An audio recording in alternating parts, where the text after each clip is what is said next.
Good evening, good evening. Come on in. Happy Friday. Happy Friday. Come on in.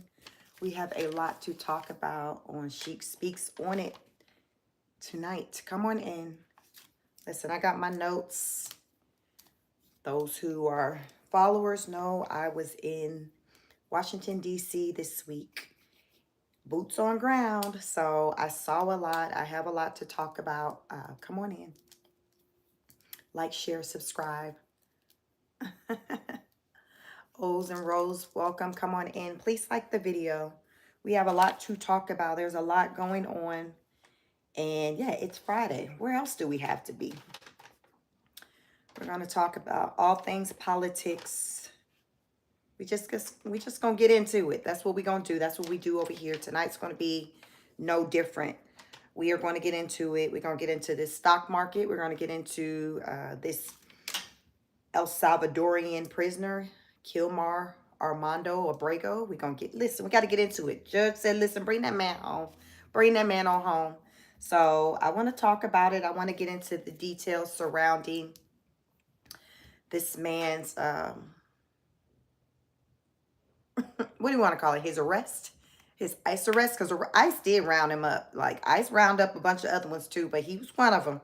Somebody dropped his name and said, listen, he was in the mix with this too. So the ICE went and rounded him, gathered him together as well, put him on that one-way spirit flight to El Salvador. And listen, that's what had happened. That's how I sum up what happened.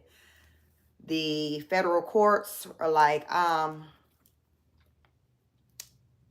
Trump, I'm gonna need for you to step to the front of the congregation because we have some questions. We need some receipts. How did you conclude that this man was an MS-13 gang member? Let's just talk about it. So we are going to talk about it. We are going to talk about it. I did also learn more just about the El Salvadorian prisons, CCOT, or just even the government, the culture over there. And it's just not, listen, it's not on my bucket list of places to go. I don't know if it's on yours, but it's not on mine. It's not on my list of places to go. And I'm going to tell you why. I am going to tell you why when I say El Salvador is a place of, listen, we're going to gather you together and then ask questions later. I'm going to tell you what that means. I'm going to tell you what that means. And that's why I say, like, even just within the U.S., we have our issues, within our government that we just wished it was different, just, but when you see how other places run and operate their governments, to me, still the U.S. government, when it comes to our legal system, I personally find it to be more fair than any other legal system that I've just heard about. Y'all let me know if y'all know of any other countries whose government is, as far as when it comes to like prisoners and things, if there's the way they round people up, how they, charge and convict them. Let me know if you find it to be better than the U.S. Because one place that I know is not better is El Salvador. And we're going to get into why that's just not the place to go. So for those of you who have El Salvador on your bucket list, it would behoove you to take note as I share with you how this government operates. It ain't what you want. It ain't what you want. Come on in here, like the video. We got some things to get into. Come on in here. And I'll try to get to the comments as well. What's up, O's? Hey, Yvonne. Just say when. Hit the like button. Hit the like button. Come on in. I will add that these tariffs, I don't know if you want to call it tariff war, but these tariffs right now is shaking up the nation. It's not even just shaking up the USA. It's shaking up the world. People are confused. The stock markets are confused. Literally, I think I called it in my title, a roller coaster, because the stock market is going like this, just like people's emotions. People's emotions are going like this. Like, Will my business be here tomorrow? Will I have money in my 401k tomorrow? Like, people have questions. Rightfully so, they have questions. And listen, I got questions too. I'm just gonna leave that there. I have questions too. Rightfully so, people have questions. And I truly believe that these questions that people have, the Trump administration really don't have answers to them. Uh, Not in the way in which you would like for them to have answers. Hey, what's up, Virtuous? Good evening. Happy Friday. Come on in. Hit the like button. Like, share, subscribe. Road to 2,000. We could make that happen tonight after this live. Because listen, it's a lot. It's a lot going on, and we're going to get into it. Tariffs. A lot of people, you have some people who feel like there was some inside trading going on. And when I first heard that, I'm like, you know, the Scooby-Doo, you know. So what does that mean?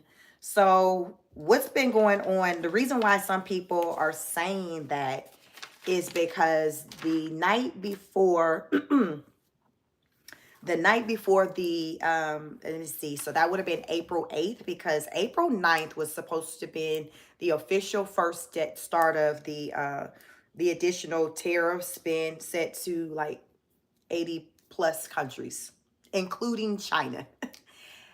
So that was supposed to take place on April 9th. So apparently on April 8th, President Trump requested or told people that basically it would be very beneficial for them to purchase stock. And I'll read what I've learned, what was said. So this is according to the Wall Street Journal. The Wall Street Journal says, while Trump blinked on tariffs just hours after they went into effect.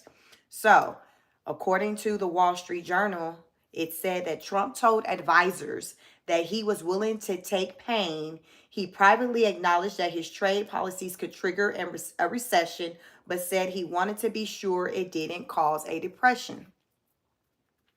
Stocks shot up after Trump extended the start of the tariffs for another 90 days.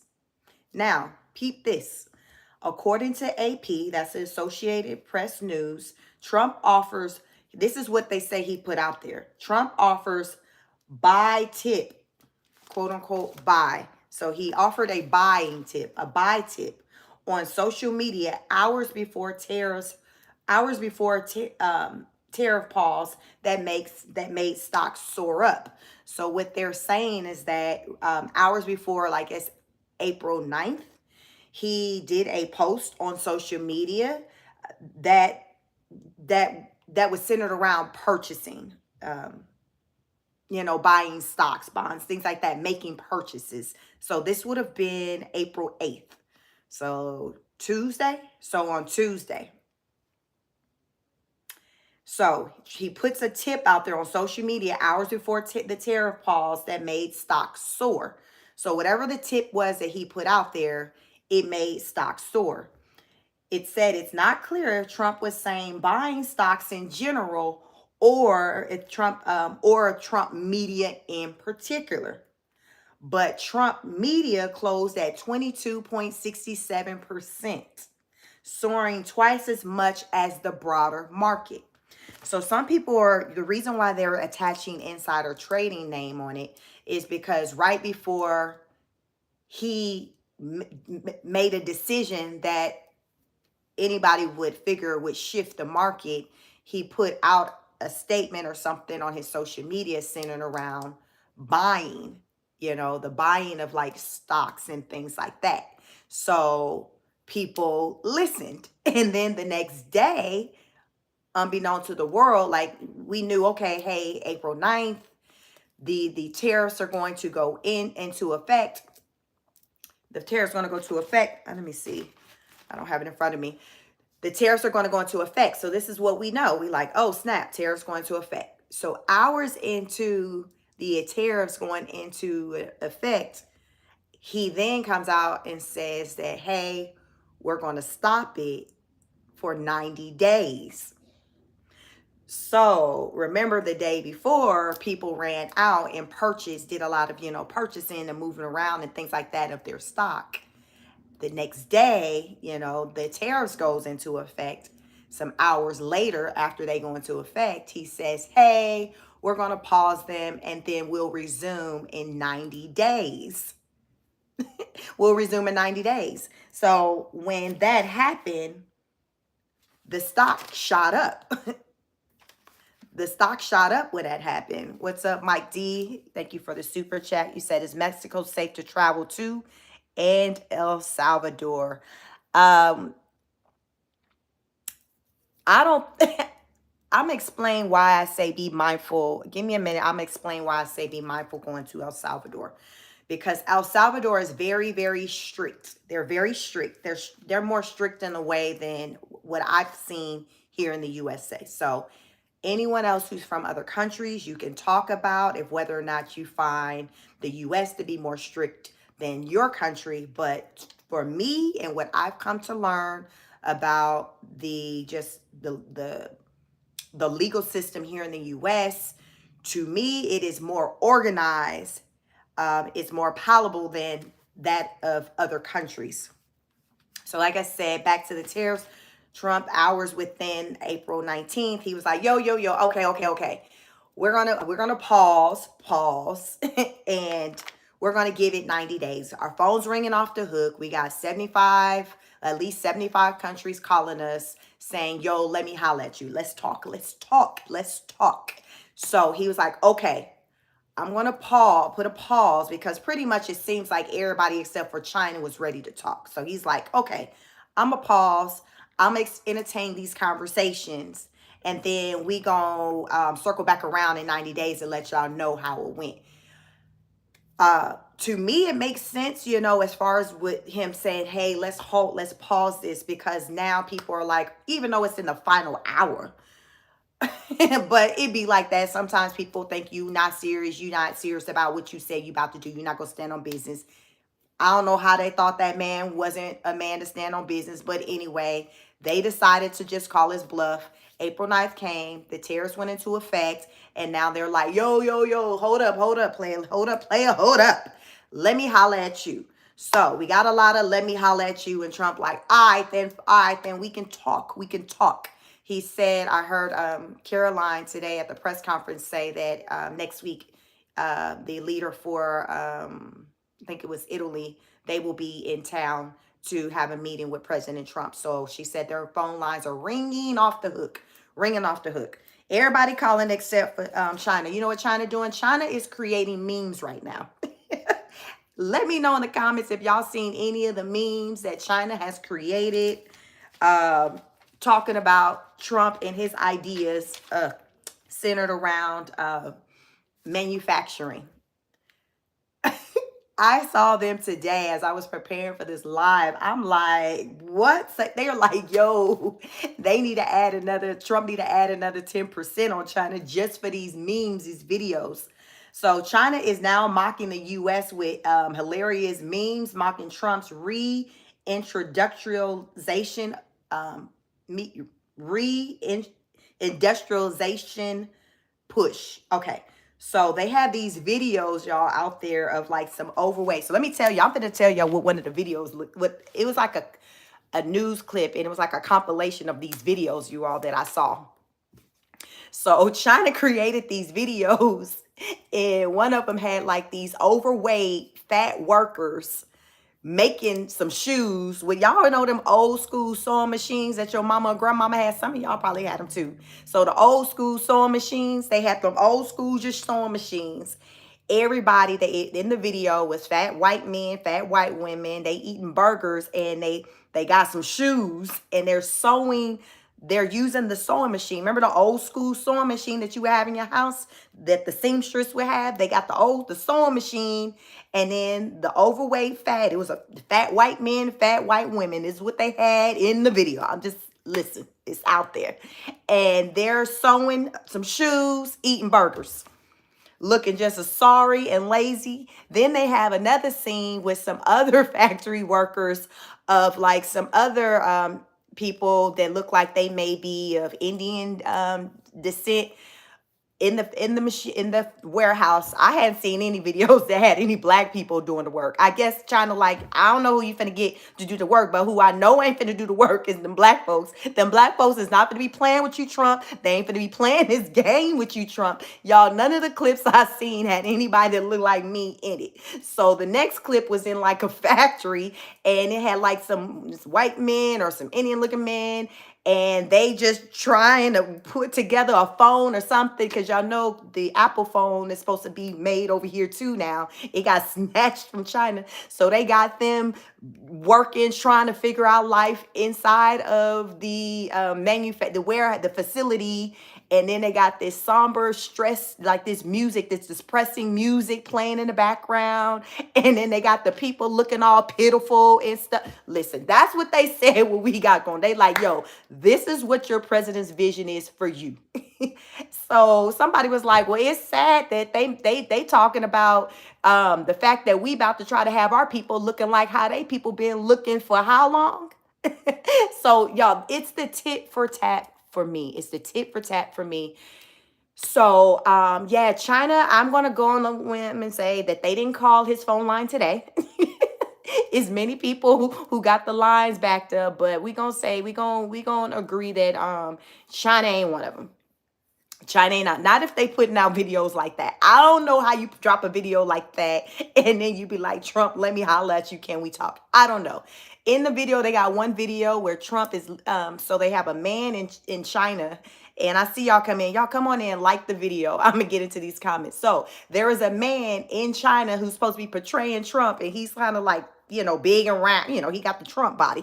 And then he's using his hands, and it's Trump's voice and everything from when I guess, a trip where he was there, just talking about just how wonderful their country is, oohing and ahhing over their infrastructure, everything.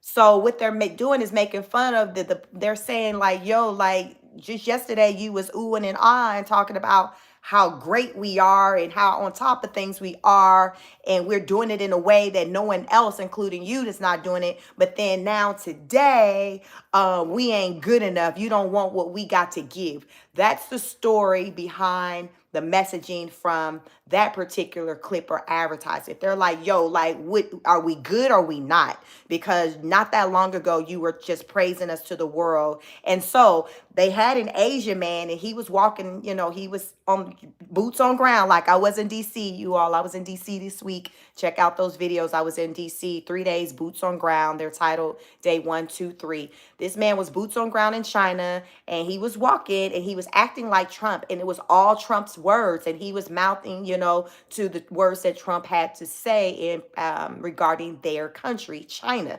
So they're like, yo, like, you goofy.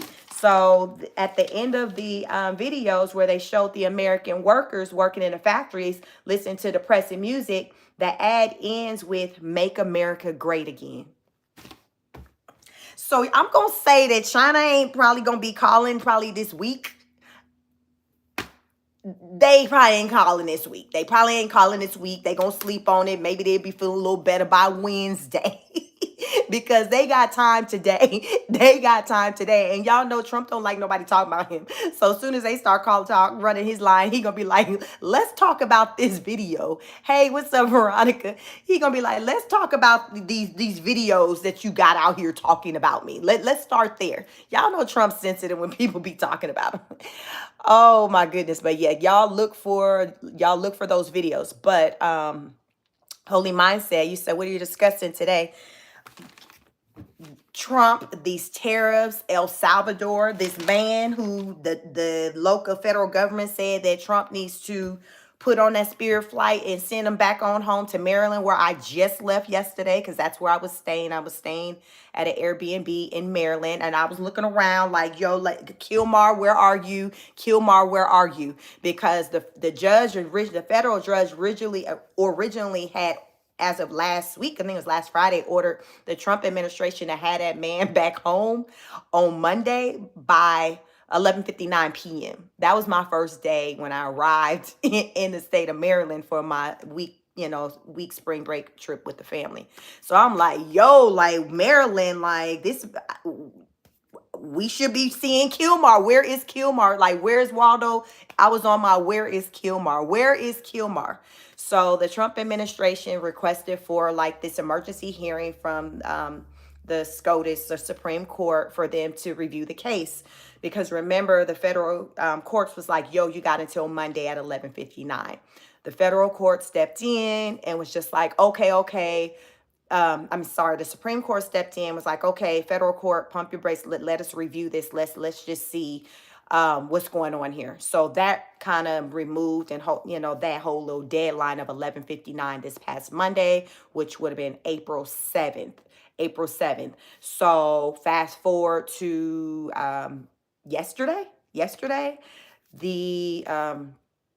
the federal judge or the Supreme Court came back and was like, all right, yeah, you're going to go ahead and have to go ahead and send for Mr. Kilmar Garcia because, yeah, he shouldn't have went over there. But here's the kicker, you all. The Trump administration are like, yo, we don't know how to get him back. Y'all, let me repeat that. They were like, yo, like, we know we sent them over there, but these were like one-way tickets. How many of y'all just bought that one-way ticket? They did a one-way Spirit ticket to El Salvador. They did a one-way Spirit ticket to El Salvador. Federal judge like, yo, you need to run them back. Even Supreme Court like, yo, you need to run them back. And Trump and his administration are like, we hear what you're saying, but it ain't that easy. It's not that easy. So apparently, I guess when these deals were made between the Trump administration and the president, the leader over in El Salvador, there was no talks about in the event the U.S. F up and they need to have someone to return what that was going to look like. They ain't talk about that part. You know how you be having certain parts in the conversation, you be like, damn, we didn't cover that part. We forgot about that part. That is where the Trump administration is right now, to where the federal government is like, yo, like, Trump, what's the deal? We need to know, where is this man? And they like, yo, like, we can't move that fast like that. I know you want us to kind of be like this, but like, we can't move that fast. It's because now it's like we got this other country involved, so we're going to need cooperation from them to be willing to put him on the plane and all of that, to have him brought back over. It's just not, we can just go get him like that. This is listen, it's an entire mess. It is entire mess. It's an entire mess. Let me see. Come on in, hit the like button. Somgift said, China doesn't really get much from us, but they manufacture most of what we can't. Yeah. Petty True says, I used to import agriculture stuff from the US. Okay. JP says, wonder how Elon Musk puts the cookies down to not feel on them. Brolana, what's up, Brolana? What's up? Sebastian says, it's crazy how China is so professional yet allowing disgusting app like TikTok, but their own version of the app is so sparkling clean they don't have to call. So El Salvador. So this week I was in DC. So as I was in DC, taking in just everything that DC has to offer, because it is a lot. If you are able to get to DC to check it out, if you haven't done so already, definitely encourage you to do so. So while I was in DC, I was still kind of tapped in, each night before bed, I would try to learn like what's going on with things and this particular prisoner. And it was recommended to me to check out the documentary on the CCOT prison. If you haven't watched that, it's on YouTube. Just type in documentary for CCOT. The CCOT prison is the prison in El Salvador. That's what they call it. It's spelled CECOT, all capital letters, CCOT. I don't know if it's an acronym for something, but they call it CCOT. So I watched that documentary. Ooh, when I say that thing was disturbing, it was real disturbing. So what I learned from the CCOT documentary is that they have 80 inmates in a cell block. So remember I told y'all that regardless of what we got popping off in the USA and our legal system, and listen, 80 inmates in one cell block. There are 2 large bathing tubs within each of the cell blocks. So when you taking a bath, you ain't taking no clothes off and get naked, and like you just immersing your body in that tub with whatever you got going on, which is a pair of white pants and a white tank top. This is your swimsuit. These are your pajamas. Like this is just what you wearing every day, all day. This is what you wearing. The bunks have no mattress. So if you one of them people who spoiled with sleeping on a mattress, you don't want to go there because that's not what you're going to get. Don't think you're going to be in there with no mattress and a pillow and a comforter. I don't know what the temperature is like in El Salvador, but they like, you ain't getting no comforter here. I don't know if you think you at your mama house, your grandmama house, but what you not finna do, you ain't finna come up in here and get no comforter. You finna lay on this hard bunk bed and go to bed and go to sleep with these lights on. Y'all don't think the lights go. Oh, how many of y'all are spoiled to turning out some lights when you about to go to bed? Ain't no lights getting cut off at CCOT. They needs to see you because remember, these people in CCOT are supposedly the worst of the worst. Ain't no lights getting cut off. Ain't no lights getting cut off. All eyes on you, like Tupac said. All eyes on. Listen, listen. They looking at you. You close your eye for a minute. You wake up. About 10 folks still looking at you. Oh, they deep. They deep. Oh, they are very deep. They get 3 meals a day. And these gang members, so El Salvador, they got two gang. They got the Barrio 18 and then they got the MS 13. So within El Salvador, these are just basically the gangs. If you're in a gang, it's kind of like you over here. So think about Bloods and Crip. You either red or blue. Okay, well, El Salvador, you either MS 13 or you're Barrio 18. And how they identify you as if you're a gang member or not, it's your tattoos, because you gonna rep your city, you gonna rep your city. You gonna have your tattoos. You're gonna have MS 13 somewhere or the Barrio 18 somewhere. Those who got the tattoos on the face, those are going to be your gang leaders. So if you ever wonder, like, at least, I don't know if that holds truth to in the US. I always grew up hearing, like, if somebody have like the teardrop, that insinuates that they took a life. Well, in El Salvador, if you have the tattoos on your face, that's insinuating that yeah, you've taken lives and you are a gang leader. So you are a leader.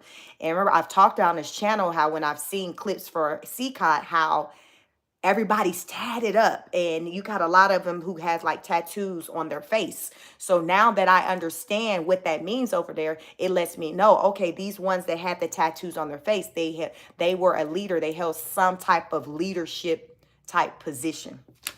It's how I go down in El Salvador. Y'all hit this like button. Hit the like button. It goes down. What they say, it goes down in the DM. It goes down in El Salvador. And I'm telling y'all how it goes down. So these rival gang members, y'all don't think. Because y'all know here in the U.S., you know, they spoil you. They gonna separate your gangs. How many of y'all done time? From what I didn't heard, because I ain't never done nobody daggone time. What I've heard is like within the prison systems, like they'll have you kind of separate, you know, they separate. They ain't going down. Listen, I done told y'all that they put 80 people in one big old cell block. So them MS-13s and the Barrio 18, guess who's sleeping together in the bunk? Them bumps, how many of y'all was able to have, I remember we grew up, we had that 3 level. You know, when you kind of doing a little something, your parents able to get you that 3-tier bunk. How many of y'all had the 3-tier bunk? There was a time when I was little that we had the 3-tier bunk. So their bunks are kind of like that. Oh, MS-13 and Barrio 18 bunking together. Yes, they are bunking together. CCOT is so on lock to where not only are they're bunking together and acting like they kindred spirits and got the same mama and daddy. Y'all know a lot of y'all ain't got the same mama and daddy as your siblings, but they in here acting like they got the same mama and daddy. And y'all, they required to sing church gospel songs. Y'all, in the CCOT, I don't know if it's on Sundays, but they got a day like listen, they on Sundays is giving Chick-fil-A. Chick-fil-A Sundays, everybody's sitting on that hard A ground and singing these Negro spirituals, these gospel songs with a Catholic hymns, whatever you want to talk about it, whatever you want to call it. On Sunday, they all gathered together and they singing Kumbaya.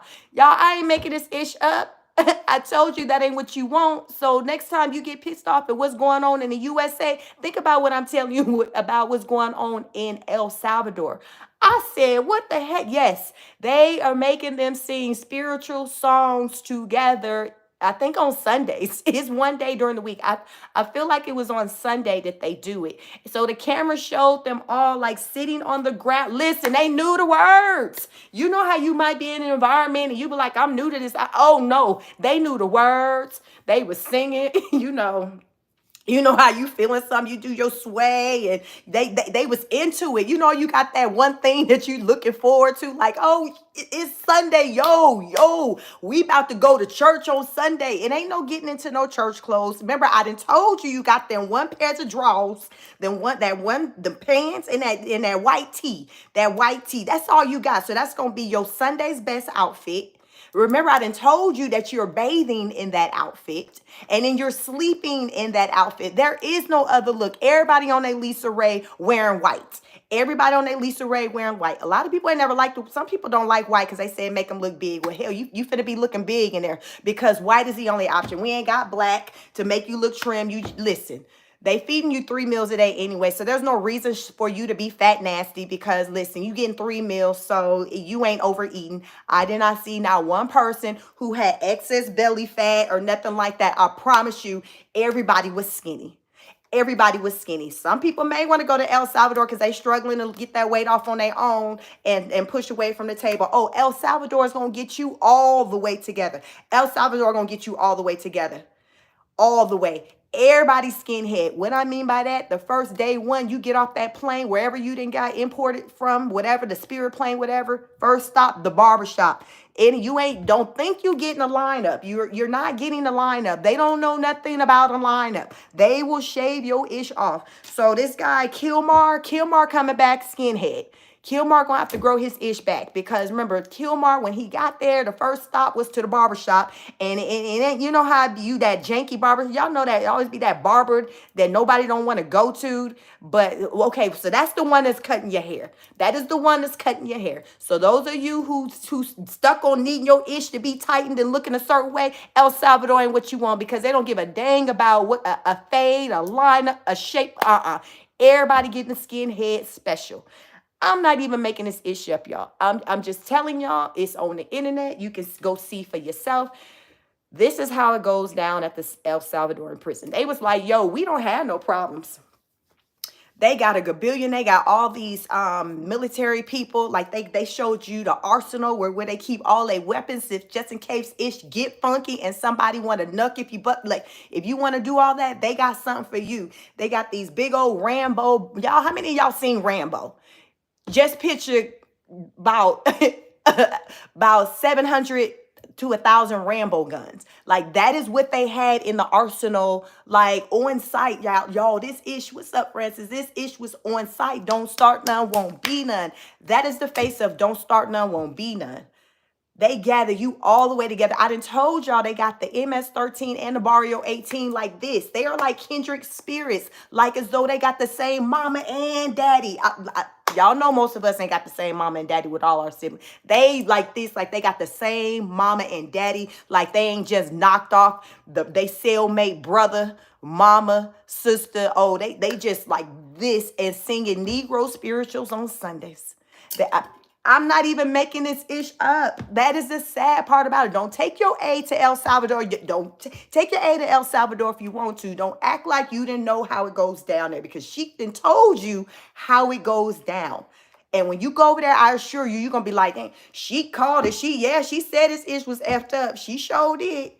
And let me tell y'all about the ones who get rounded up. So El Salvador, they trying to clean up the reputation of their country. Because they know like it's considered like one of the most violent Latin countries in the world. And they trying to clean that up. They don't want that reputation. Child, they trying to host Miss USA over there. Miss Universe. In the clip that I saw, they were hosting Miss Universe. So I think it might have been the last Miss Universe, the one that just passed this fall. El Salvador hosted it. Let me tell y'all how El Salvador was able to clean up just to be able to have an event like that there.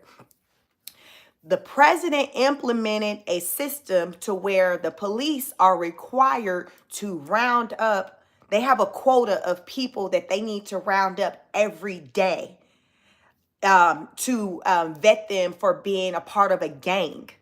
So y'all know here, the in the US, the way typically it's done is that there is reason to believe that you may have an involvement with something. So they'll start kind of watching you and stuff like that. You know, you see them sitting, ducked in a corner, sitting in cars, or, you know, on the lookout, watching you with the binoculars, taking pictures. Y'all, how many of y'all seen Power? All that ish to go on in Power. You see that. Oh, El Salvador, no, they ain't doing all of that. They like, we ain't got time for that. Carlos, you got a quota. You need to meet this quota. Maria, you need to meet this quota before you can even leave your shift. This quota is meaning to round up people who you believe that may be affiliated with a gang. So what I will add is that in order for these people to meet a quota, a lot of them are just rounding up people. This is the problem. They're just rounding up. So there was a story in this documentary I was watching with a woman. Her son was like the oldest of like 3 kids. I don't know where the husband was, where he at. If he's somewhere doing time. If he at, see, I don't know where he at. They didn't talk about no daddy. But he was like a teenager. He looked like he maybe was about 17, 18. He was a student. He would go to school. After school, he would work a job. But he was the oldest of the 3 kids. He was helping his mama out, just, you know, looking from at the picture and everything, just like a good, you know, healthy looking, nice looking young man. No tattoos, just a good host, just a good young man. And she said one day on his way home from work, the police picked him up. And what she learned is that police officer was one person away from meeting his daily quota. And he wanted to go home to be with his family for the night. So he needed to pick up one more person. And that one more person ended up being this woman's son. Because their mindset is, we pick you up first, and then while you're sitting in jail, we do our investigation to determine if whether or not you're gang affiliated or not. You see what I'm saying? It's not we pick you up because we've already done our due diligence because we know that you're a part of gang. No, no, no. If you were just walking down the street and they can just say, hey, bring you in, and then you spend time in the jail system while they do their investigation to determine if whether or not you rightfully belong there. That's some effed up stuff. So meanwhile, you got Miss Universe popping off over here in this building, and then you got the people outside trying to come in close to the building where the event is, because y'all listen, they got their signs too. Y'all think what Saturday no hands off? Listen, the El Salvadorian, they on the streets too. They boots on ground too.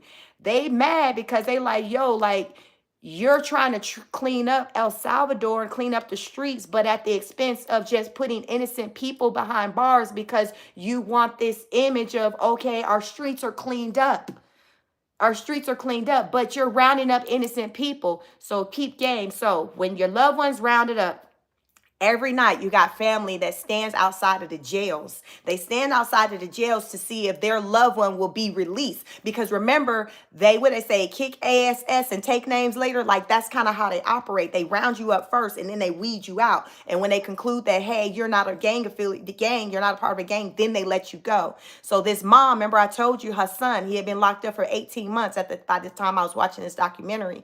Every day she makes her way. I think she says it's a 2-hour. It might be, I think she said it's a 2-hour trip to wherever she needs to go. But she goes out there every day to stand outside of the police station or whatever to see if her son would be one of the ones released for that night where he got cleared to be let go. And if your baby, your loved one isn't one of the ones that are walking out, then guess what? You got to come back tomorrow, because you don't know if whether or not your loved one, your folks, are going to be one of the ones released. Because remember, they rounded them up because of the quota.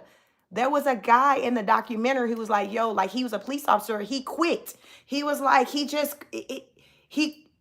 it just went against his moral compass. He just couldn't even rock with it. He was like, F that, I can't do this. I cannot do this. So he walked away from his job. So now he's a part of like some system where he helps to advocate for the, the regular people with, trying to, and may the Lord have his arms wrapped around him, because he's out here boots on ground trying to advocate for the people whose loved ones who have been just rounded up for the sake of a quota. But listen, the president there, like, he was like, listen, you ain't gonna get them all right. Like his thing is like, okay, some of them might not be guilty, but it's for the better good. We gonna have some casualties. We're gonna have some casualties. And I think as I think about some of these people who got put on the plane, that one flight, that Spirit plane to CCOT, that one way, there are probably some just like that that was the stray that got caught up in it, and they were innocent people, like what's supposed to have been said about the guy Kilmar Garcia, who the Supreme Court has said, hey, Trump administration, you need to send him back. So the Trump administration has admitted that they had a clerical error. That's just what they called it, a clerical error. My question is, how many more people who could be over there as a result of a clerical error? What is exactly a clerical error? Because I have not seen or read that they have defined exactly what that clerical error was. But listen, when the cameraman for the documentary was at CCOT, one of the inmates, he was there saying, in this particular inmate that was talking to the camera, they had his face blurred out, but you can tell he didn't have like tattoos on his face. Because remember, I told y'all the ones with the tattoos on their face are supposed to be the ones who are like really the most dangerous ones, taking lives, gang leaders and all that. This particular one did not have that, but he was telling the cameraman, listen, you got to help us. We haven't talked to our families. We are not all gang members that are in here. That is what that man said. Then you had another one that was in there, y'all. He was all tatted up. Listen, no, it was a tattoo on every part of his face. He talking about, listen, this place treats us. It was just so different from what the other guy was saying as far as being there and he shouldn't be there, whatever. Then you got this other CCOT prisoner who's like, listen, they treat us with respect here. We get 3 meals. Like, he was saying nothing but warm and fuzzy things about CCOT. So I got to wonder, like, well, damn, how was he being treated on the streets at Meemaw House? If he's talking like this with CCOT, because he was just saying nothing but sweet nothings about CCOT. He was just like, they do us right. They treat us like we respect, like we somebody. I was just like, now, mind you, y'all, I was watching the documentary. Now, I didn't see no scenes where they was just going all upside the people's head.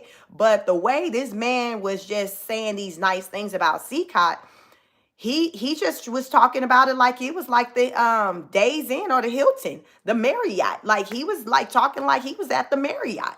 The way he talked about how he was feeling like this place, and I was like, oh, because sometimes, what's good for one person may not be good for another, but we have to think about where one another came from. Because say if this man maybe came from sleeping outside, okay, him being in a building with a bunk bed with no mattress is a step up, right? So I'm thinking like, dang, like what was life like before he made his way to CCOT if he's having all these sentiments with how he feels good about how things are going at CCOT? Okay, player, okay. So they let him have his little bit of time as he, he talked about how CCOT was just the best thing for him. And that's a true story. So y'all come on in here. Y'all hit the like button. Jamie said, I don't care about any error. He was sent to one of the worst prisons in the world. I don't care if he was a criminal. They are all constitutionally required to have due process. Listen, Jamie said, and that's on that. I felt that, Jamie. Jamie said, you think that man was saying those things voluntarily? Here's the thing.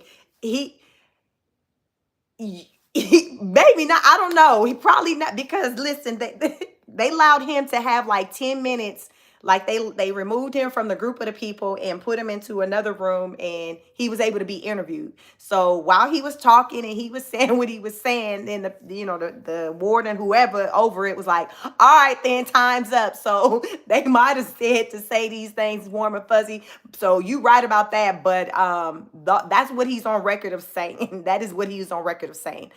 But I want to get into the details pertaining surrounding Kilmar and what's going on with him, to get you up to date on just the return of him, because the Trump administration is still kind of. Here's the thing.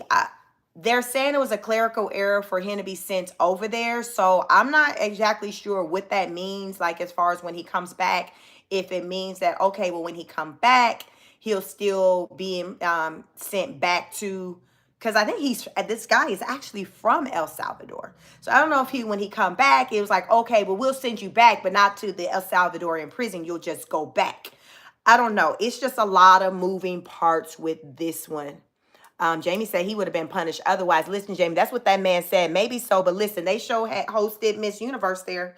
They hosted Miss Universe at that in that country this this past fall. I seen Jeannie Mai on camera. I was like, oh wow, you know how they'll have the celebrities and things at the pageants or whatever. So I did recognize Jeannie Mai's face on the stage.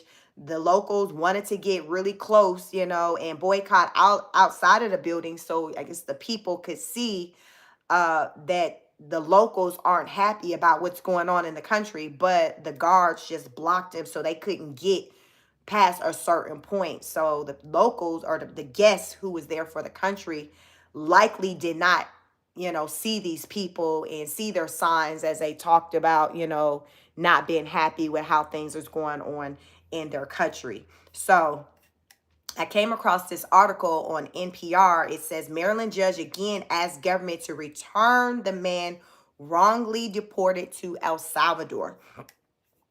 So a federal agreement. So this is Greenbelt, Maryland. A federal judge ordered the Trump administration on Friday to provide her with daily updates on her efforts to return the Maryland man who was wrongly deported to El Salvador back to the USA. So she was like, yo, listen, y'all need to get him back.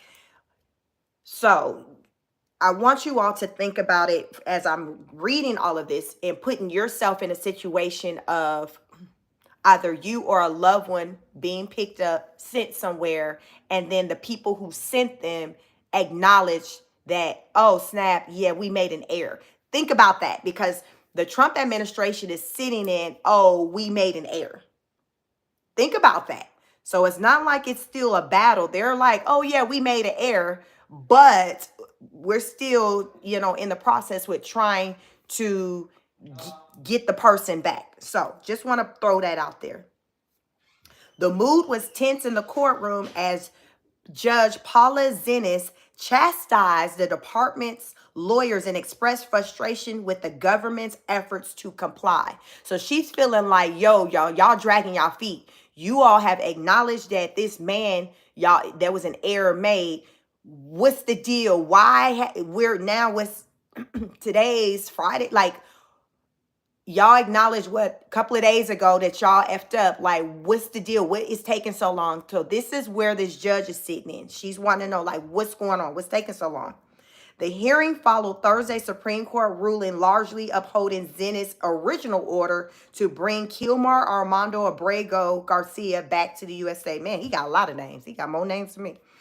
Within hours of the High Court's decision, Zinnes issued a new order directing the federal government to take all available steps to facilitate the return. So the government, like, listen, y'all playing games. This is the federal government, the federal courts. Y'all playing games. What the F is taking so long? What is taking so long for y'all to bring this man back? She ordered the Justice Department to provide an immediate update on his location and status, what steps the government has taken so far to bring him back, and what additional steps is being considered. So she like, yo, I want the blueprint. I need to understand. I need to know that you all are working towards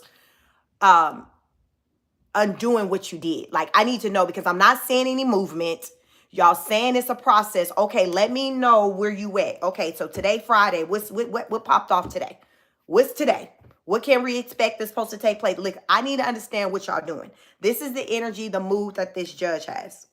In response, the Trump administration asked for more time to answer the judge's questions. So she like, well, where he at? They like, listen, Judge Dennis, we gonna need more time. We gonna need y'all. That's why I say y'all think about it.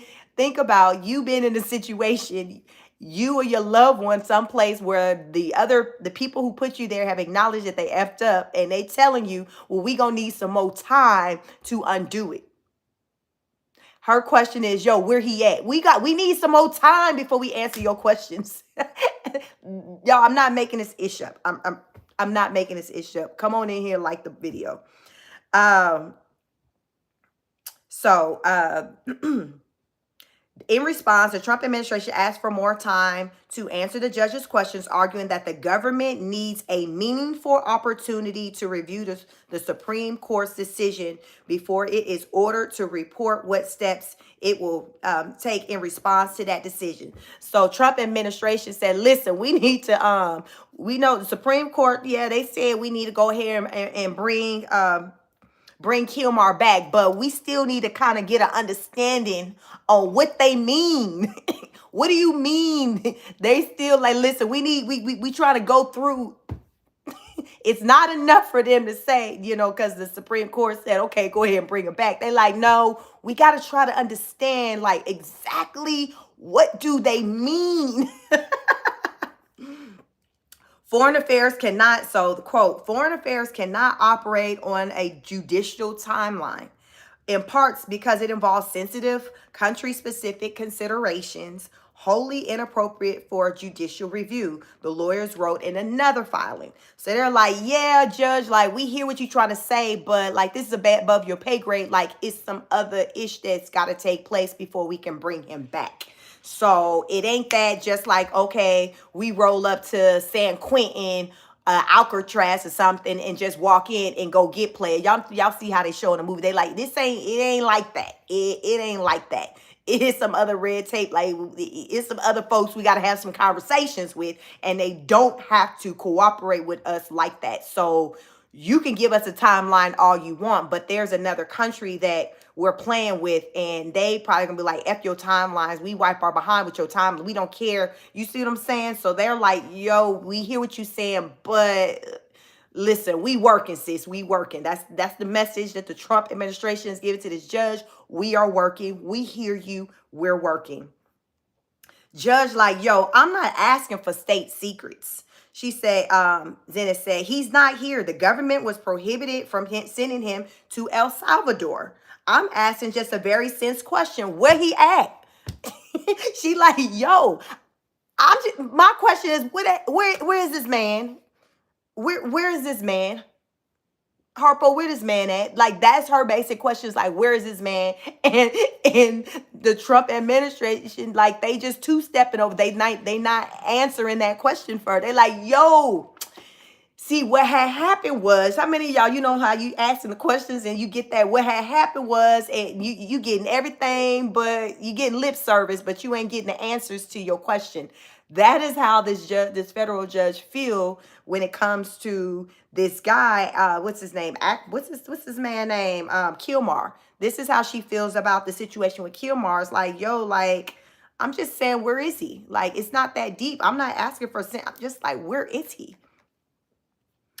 Drew Ensign, a deputy assistant attorney general, said repeatedly that he did not have the answers Zenas was seeking. So the attorney, who is this? This is the deputy assistant, the AG's like, yo, I understand your questions, but I just ain't got no answers for you. I understand that your question is simply, where is he? But I don't have an answer. I don't have an answer. So why wouldn't the answer be he's at CCOT? Because that's where supposedly these people got sent, right? Or once they get sent over there, can the El Salvadorian, the president, can they do whatever and move them around? Because remember, he got on the one-way flight, Spirit flight to El Salvador like a couple of weeks ago. So that's where we believe we're believed where he's at. But Trump administration, like, yo, like, we don't know where he at. Like, I can't answer that question. Y'all don't know when this man coming back home. I don't know when this man coming back home, because they like, listen, your honor, your honor, your honor. We don't know where he at. I hear what you saying. I understand your question, but I don't have an answer. I don't know what to tell you, Your Honor. I don't know what Francis said. That's pretty, it's very sad.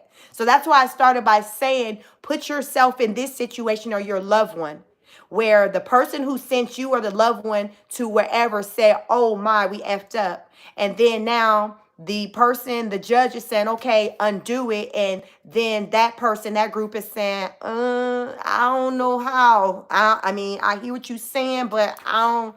See, it's going to be a little process. I know I was able to quickly get them sent over there, but I can't quickly get them brought back because the way we negotiated the $6 million a year deal to send over there for them to house, you know, the prisoners, like, we didn't talk about in the event that the prisoner need to come back, because the plan was once they went there, listen, that's your last stop on the face of the earth.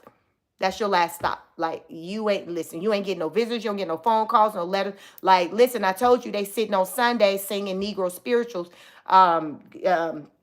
gospel songs on Sundays together. You got the Barrio 18 playing patty cake with the MS-13. Like, listen, this was where their last stop on land was supposed to be. So I don't know. Listen, I don't know, Judge. I don't know. Listen, I ain't got them. I ain't got it. I ain't got them, Judge. I ain't got them. I ain't got them. So that's on that. So the Trump administration is like, yo, we intend to comply with the Supreme Court's order.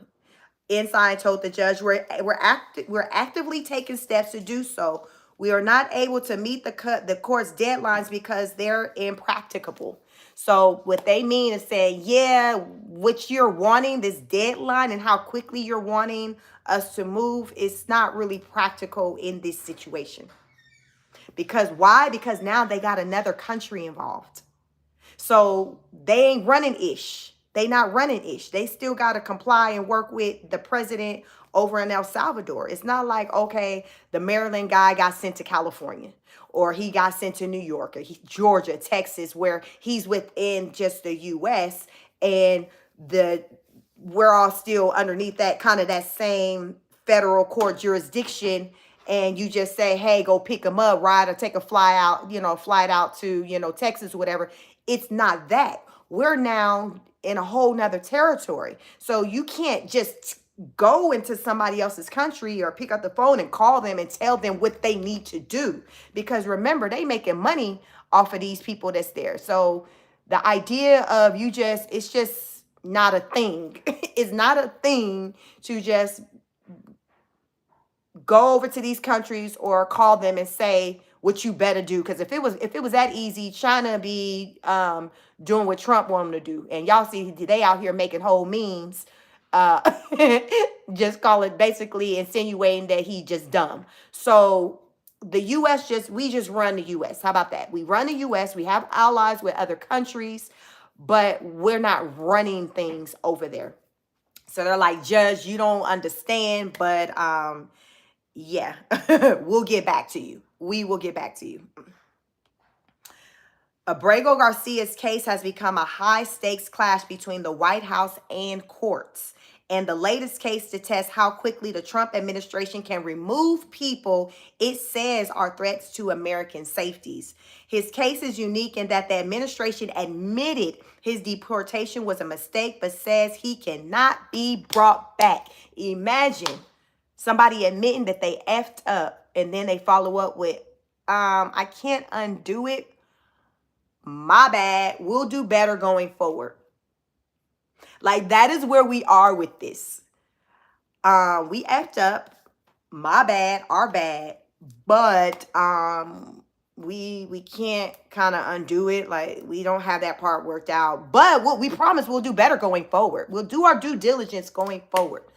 We'll do our due diligence going forward. Hey, welcome, Zach. Thank you so much. Love your energy. Thank you so much. You all hit the like button. We'll do our best going forward. But listen, we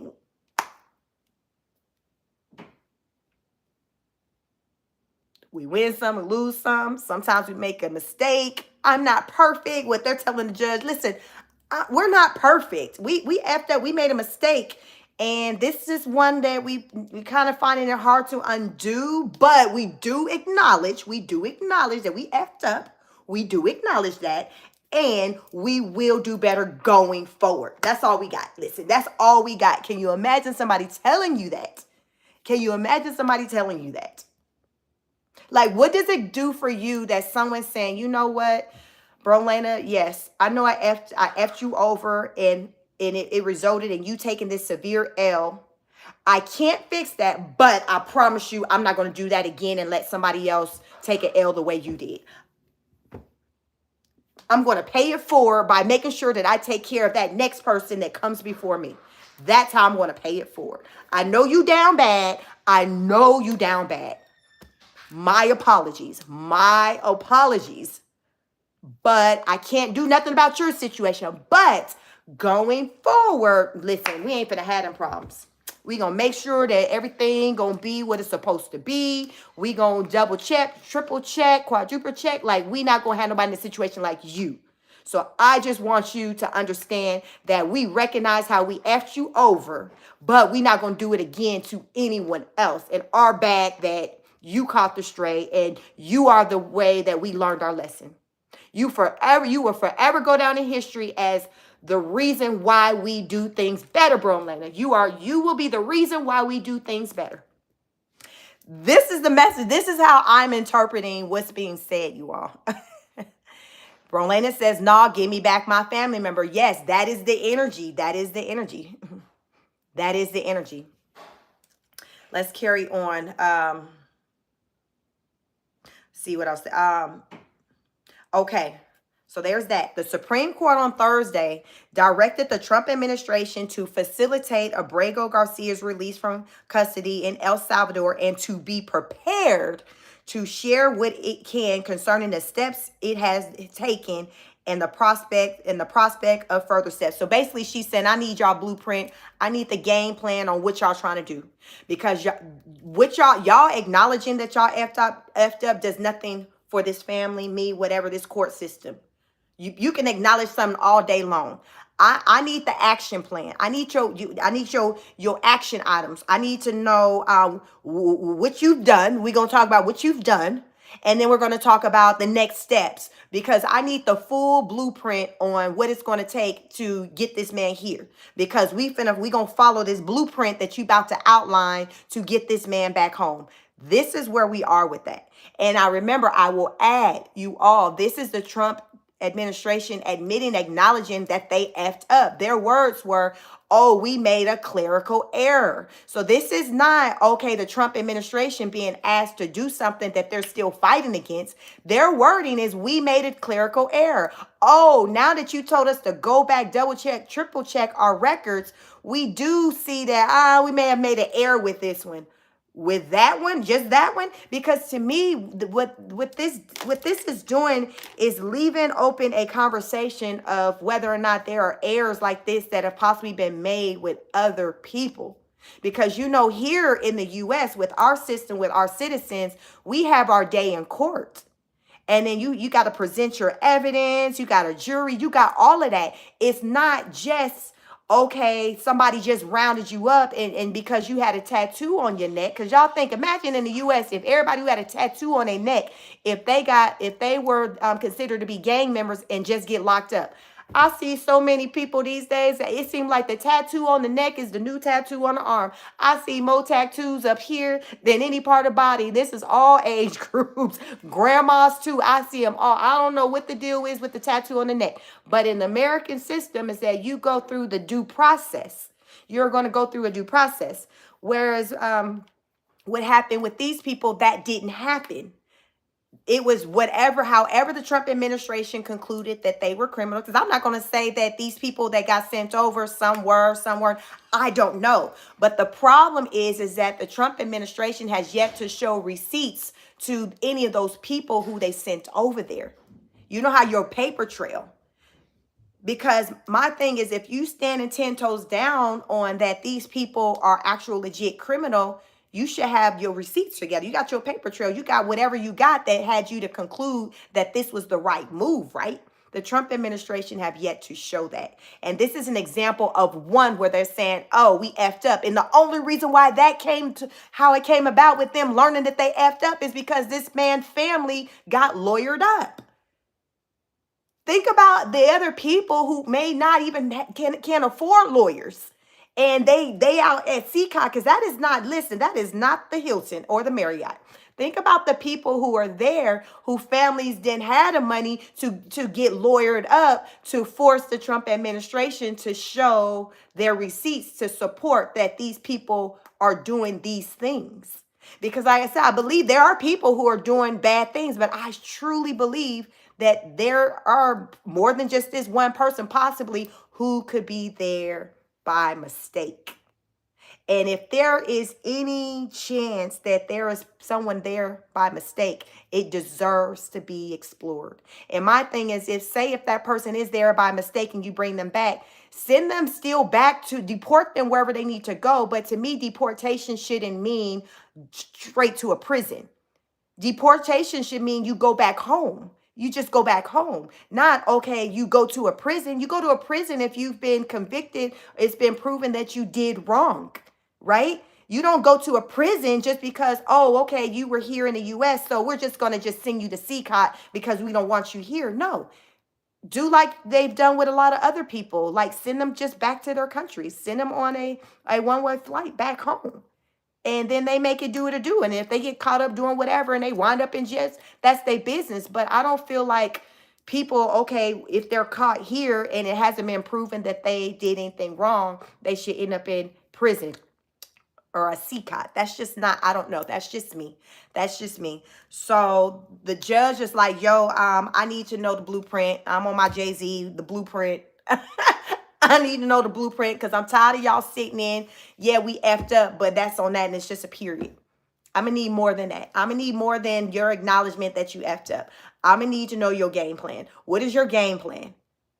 This ain't that deep. My simple question is where he at? Hashtag where he at? Where he at? That is all this one want to know. This judge, where is he? Where he at? Listen, judge, that's a complicated question. I don't know. Like this is what this woman been told. How many of y'all hate when somebody try to play in your face? Like that, it just piss you off even more when somebody play in your face. So this is where that judge is. So she like, all right then. I see what I'm working with. I see what I'm working with. Let's see. There were no dissents through the justice. So let me see. There was no dissents through the Justice Sonia Sotomayor in a statement accompanying the order that wrote, to this day, the government has cited no basis in law for Abrego Garcia's warrantless arrest, his removal to El Salvador, or his confinement in the Salvadorian prison. Nor could the court's two other liberals justices join her. The Supreme Court sent the case back to Zenith, so that's the federal judge, with instructions to clarify the wording of her original order, in particular, her use of the word effectuated in her directions to the Trump administration. So they like, all right, then we need to know what's this word mean? What you mean? I'm about to Google this word effectuated because the Supreme Court like, yo, what you mean? What that word mean? What you mean by that? What you mean? So we finna see what this mean. Effectuated. It says put into force or operation. This word effectuate a substantive change to bankruptcy law. So it means to put into force. Okay. Why is y'all playing games? Why is y'all playing games? Effectuated mean y'all could have looked that up. Why is y'all playing games talking about we don't know what this word is? I told y'all some minutes ago, a while ago, y'all put yourself in this situation, you and your loved one, and folks and somebody playing games. I just quickly looked up the word. Why they can't look up the word? The word means to put this ish in force. Like, yo, I said you need to bring him back home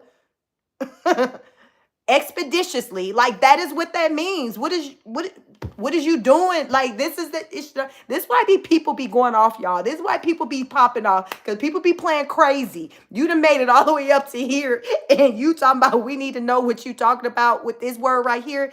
If y'all don't stop playing, if y'all do not stop playing. Zenith's order now relying on the word facilitate, quote unquote facilitate, seems intended to address the Supreme Court's decision. If y'all do not stop playing, effectuate, facilitate, meaning you need to damn put some ish in place. Listen, y'all, listen. If I'm this that ish I be talking about when people playing games. People be playing games. People be playing games. People be playing games. And that's my pet peeve, when somebody try to play games with me, just try to play me crazy. Like, if you...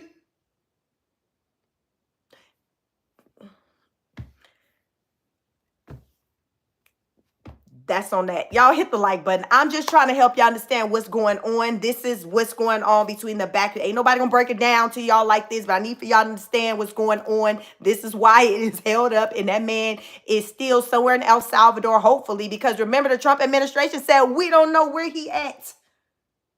Do y'all think they trying to buy time because that man ain't at that prison no more? Or he no longer with us? I'm just saying, what y'all better think. What is really going on? Can they not confirm proof of life? If they say that in the movie, please confirm proof of life. We need a proof of life. Can they not confirm proof of life with this man? Because remember, they said we don't know where he at. Judge, I hear you, but I don't know. Your simple question is, where is he? I don't know. I don't know. I don't know. That's their response. The justice also wrote that the intended scope of the term is unclear and that it might exceed the lower court's authority. They instructed the lower court to clarify its directive with due regard for the deference owed to the executive branch in the conduct of foreign affairs. What do you mean? This judge said you need to get this man, back over here. You have not justified or provided enough evidence to support that you rightfully sent him to El Salvador, to the CCOT. And remember, I'm telling y'all, the Trump administration came out and acknowledged, saying we made a clerical error. That is what they called it. They're not fighting this. They're saying, yo, yeah, because at one point they were like, no, he is a gang member. He this, and that. But now they're sitting on, oh, yeah, we went back and looked at the files.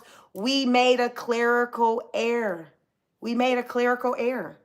This is what they're saying. Where is the confusion? If you got that's like going into court and you got the prosecution and the defense, they ended up they switched their verdict and be like, you know what, we're switching over, we're guilty. Who finna argue? What are you arguing? What are you arguing? This person over here said guilty. The next thing we need to do is just have conversations regarding like sentencing, right? Like, what is the argument?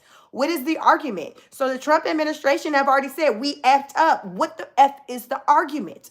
What am I missing? Y'all let me know in the comments. What am I missing? If they have said we effed up, we made a clerical error, because that's what on the Google, that's what it says. We made a clerical error. I haven't seen a breakdown as to what exactly that means.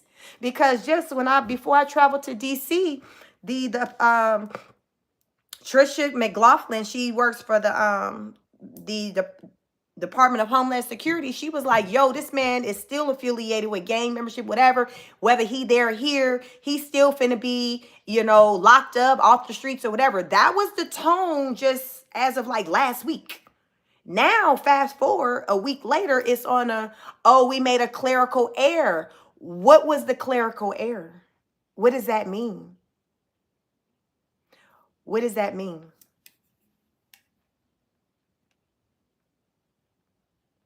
The Department of Homeland Security emphasized that section of the order in its response. So this is what the response is. SCOTUS agreed with us that the district court inappropriately interfered with the president's foreign affairs power, said Tricia McLaughlin, Assistant Secretary for Public Affairs, in an email statement. The district court was overbearing and, as SCOTUS said, should clarify its directive with due regard for the deference owed to the executive branch in the conduct of foreign affairs. We look forward to continuing to advance our position in this case. The Trump administration has admitted that Abrego Garcia was deported because of what it was called an administrative error. That is where I'm stuck at. What the freak is the argument if you are admitting that there was an administrative error? What are we talking about? Like I said, again, that's being in the court and you got a person saying, okay, I'm guilty. What is the argument? Why we don't need these jurors here taking time off of work and away from their family no more, right? This person has flipped their plea and it's like, yo, forget. I'm guilty. I'm guilty.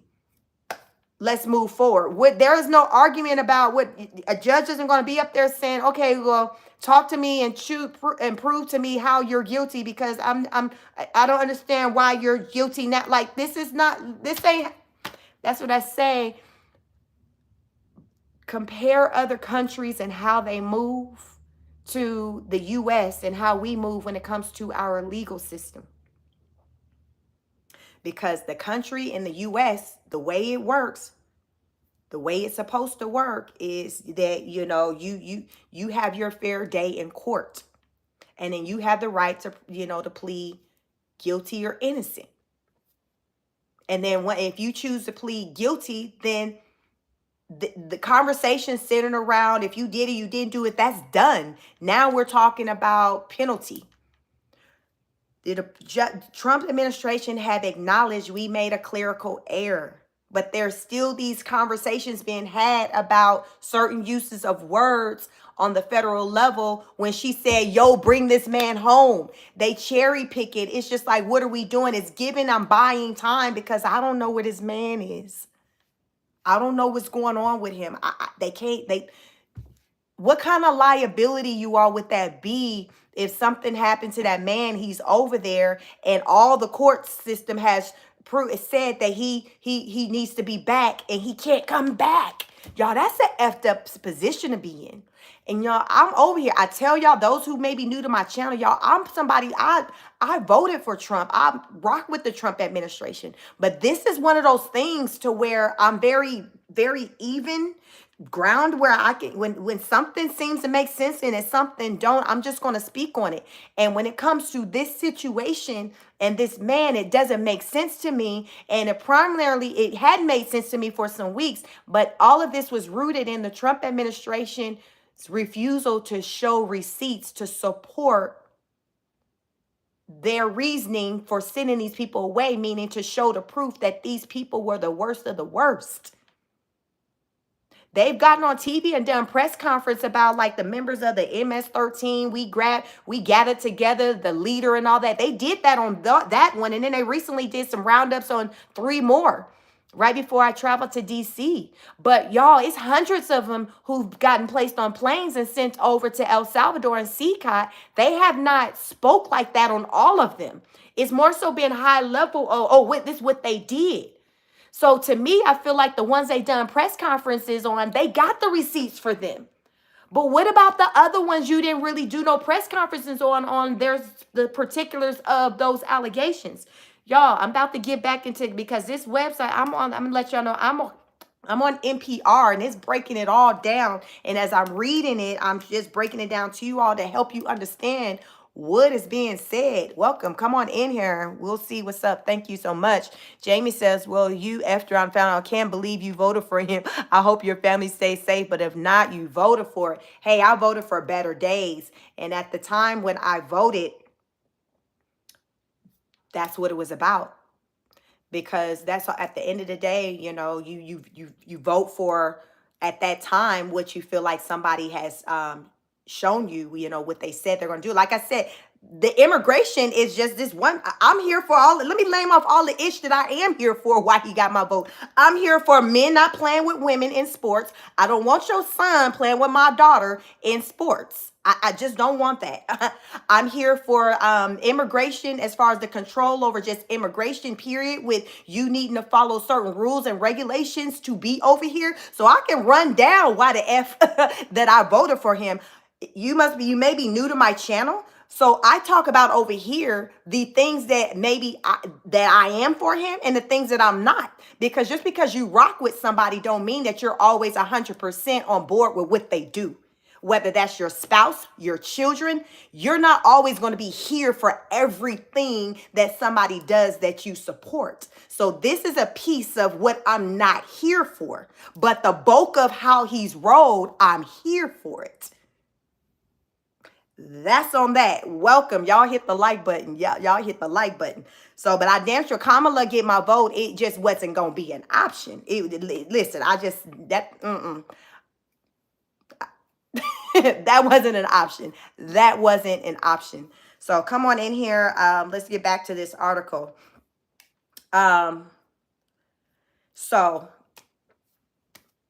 the judge of Maryland earlier rejected that argument from the Trump administration, talking like they like, listen, we ain't here for that yin yang, whatever. Abrego Garcia had been living in Maryland for over a decade, along with his wife and 3 children, all U.S. citizens. In 2019, an immigration judge had granted him a form of protected status that should have prevented his deportation to El Salvador. Despite that, ICE officers arrested Abrego Garcia last month. He was deported to El Salvador a few days later, along with hundreds of other men that the Trump administration accuses of being gang members. The White House maintained that Abrego Garcia is a member of the Salvadorian gang MS-13, which the Trump administration has designated as a foreign terrorist organization and should not be allowed back in the U.S. So again, when they rounded him up, they said, yo, he's been identified as a gang member. So we put him on this one-way Spirit flight to El Salvador. That's just what they did.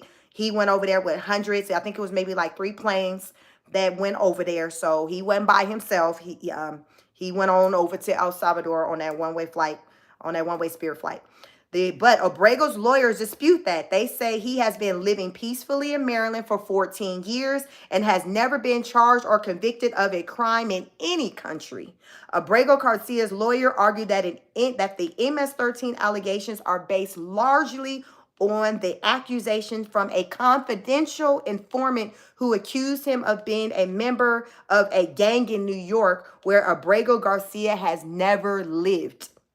So again, here in the USA, when you're going through the due process and somebody's saying, yo, whoever, you've been accused of this, there's going to have to be some type of proof backed up with, okay, you said that I was doing what in New York? You got to come with your proof of receipts that I even went to New York. Like, where is this coming from? We can't just go off of your word. So what happened is, in this situation with Abrego, it went off of the word of somebody saying that he was affiliated with something in New York, but it wasn't backed with anything. And how we know it wasn't backed with anything is because, fast forward to current times, the Trump administration is saying, hey, we made a clerical error.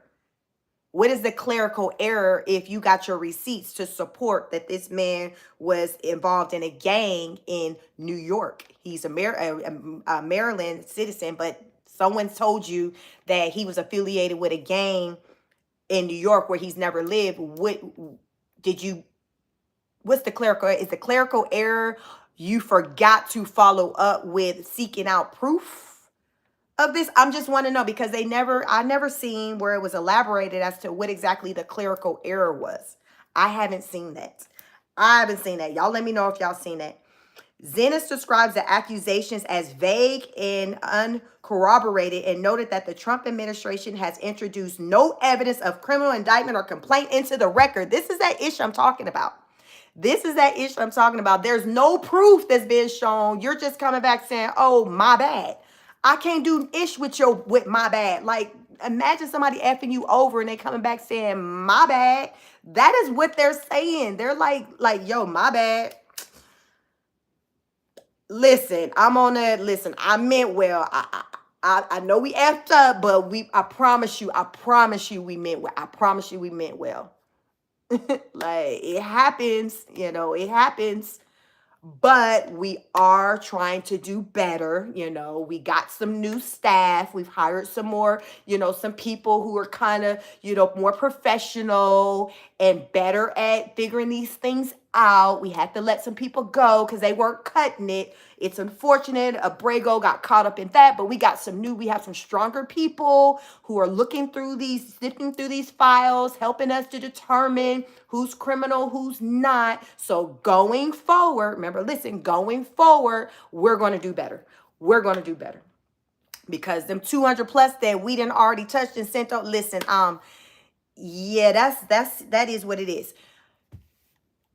You all, I don't see how this situation is not going to open up a can of worms where other people are going to be working to get resources to have someone to fight to prove that their loved one was not a gang member. Because I'm not going to sit and believe that out of hundreds, this is the only one where there was a massive mistake. I'm not gonna believe that. Y'all ain't listen. Argue with yourself and your mama. I'm not gonna believe that. I'm not gonna believe that this is the only case where there was a clerical error. I'm not.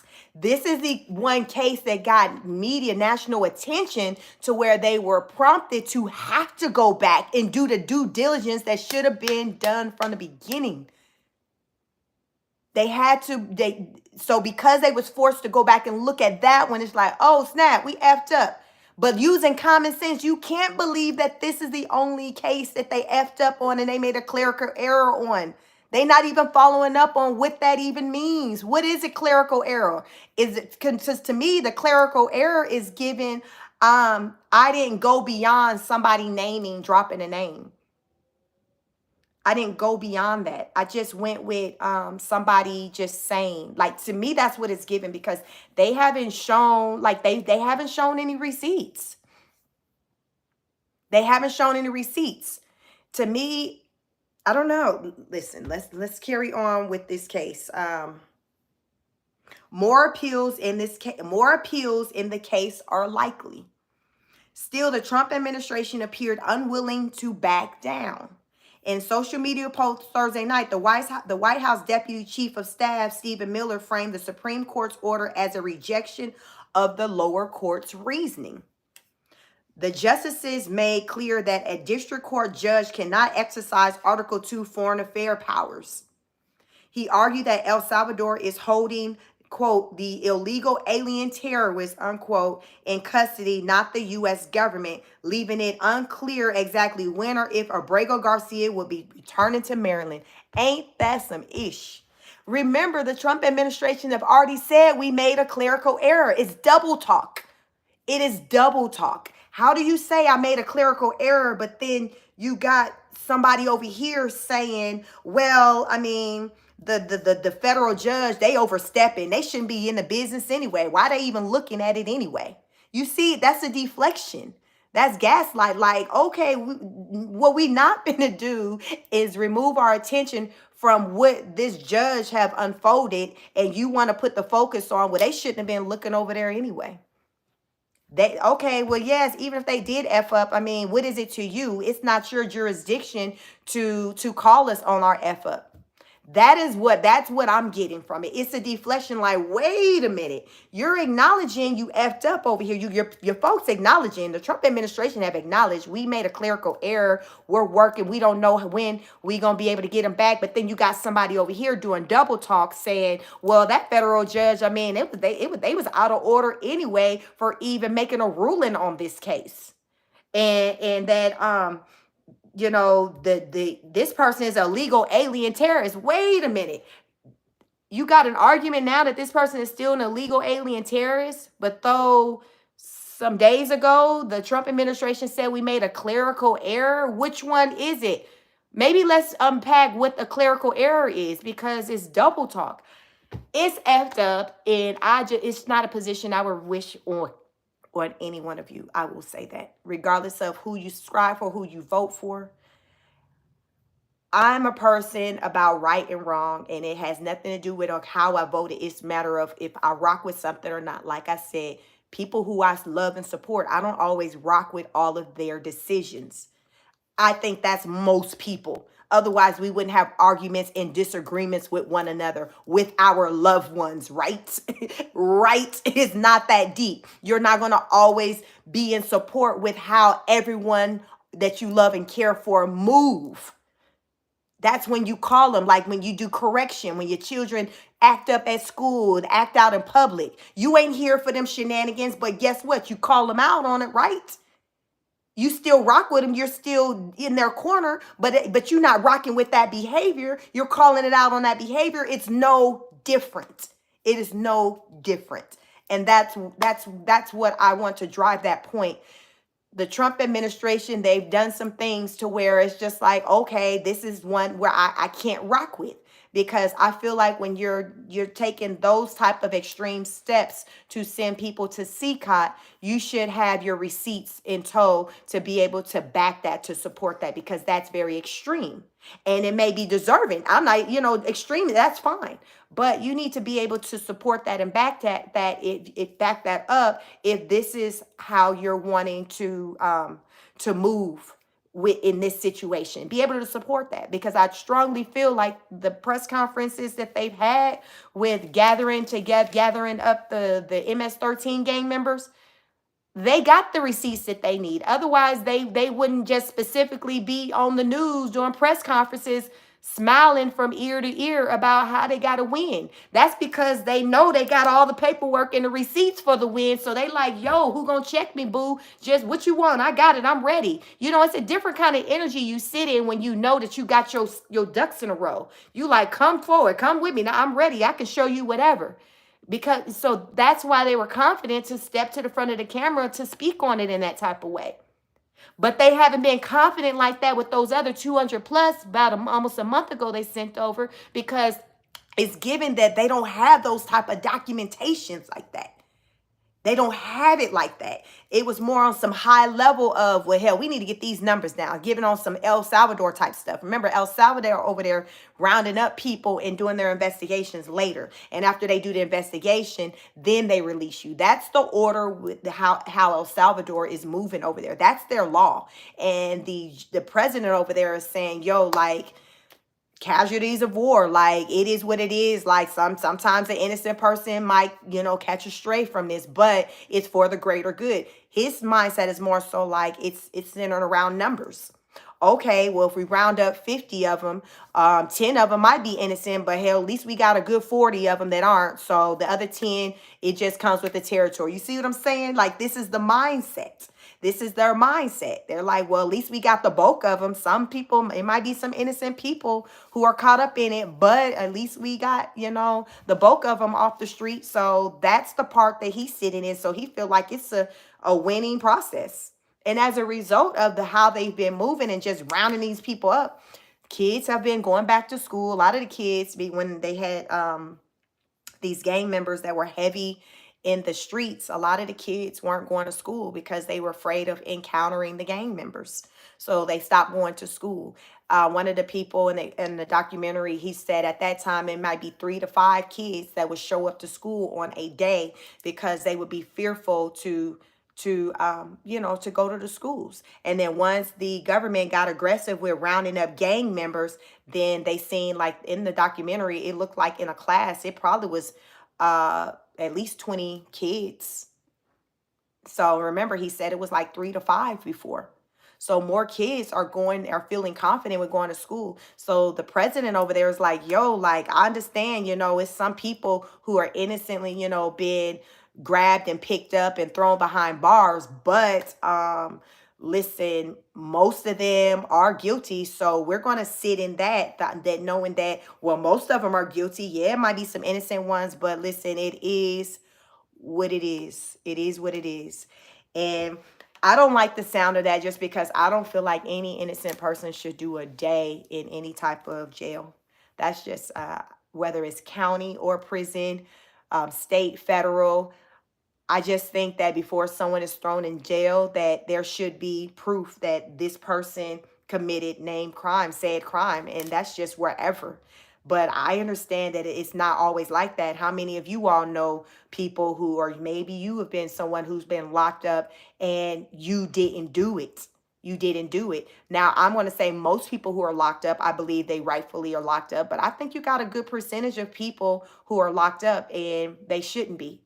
And I think whether it's 1, 2, 5, 5,000, however, nobody deserves to be locked up if you didn't commit the crime that you're being accused of. That's just my opinion on that. Let's see. Anything else I want to talk to y'all before I get out of here? It's a lot. I'm going to try to work through some of these comments in here. Like the video. Thank you all for joining me tonight. And let me see. Jamie says, any person in the U.S. today can become a clerical error tomorrow. That's why I say, like, these things happen, and it's just unfortunate. I just don't wish it on anyone. These things happen. They happen. They're happening in other countries. It was just very sad when I listened to that woman's story. She talked about her son and being locked up, and he was just picked up coming home from work one night, and she learned.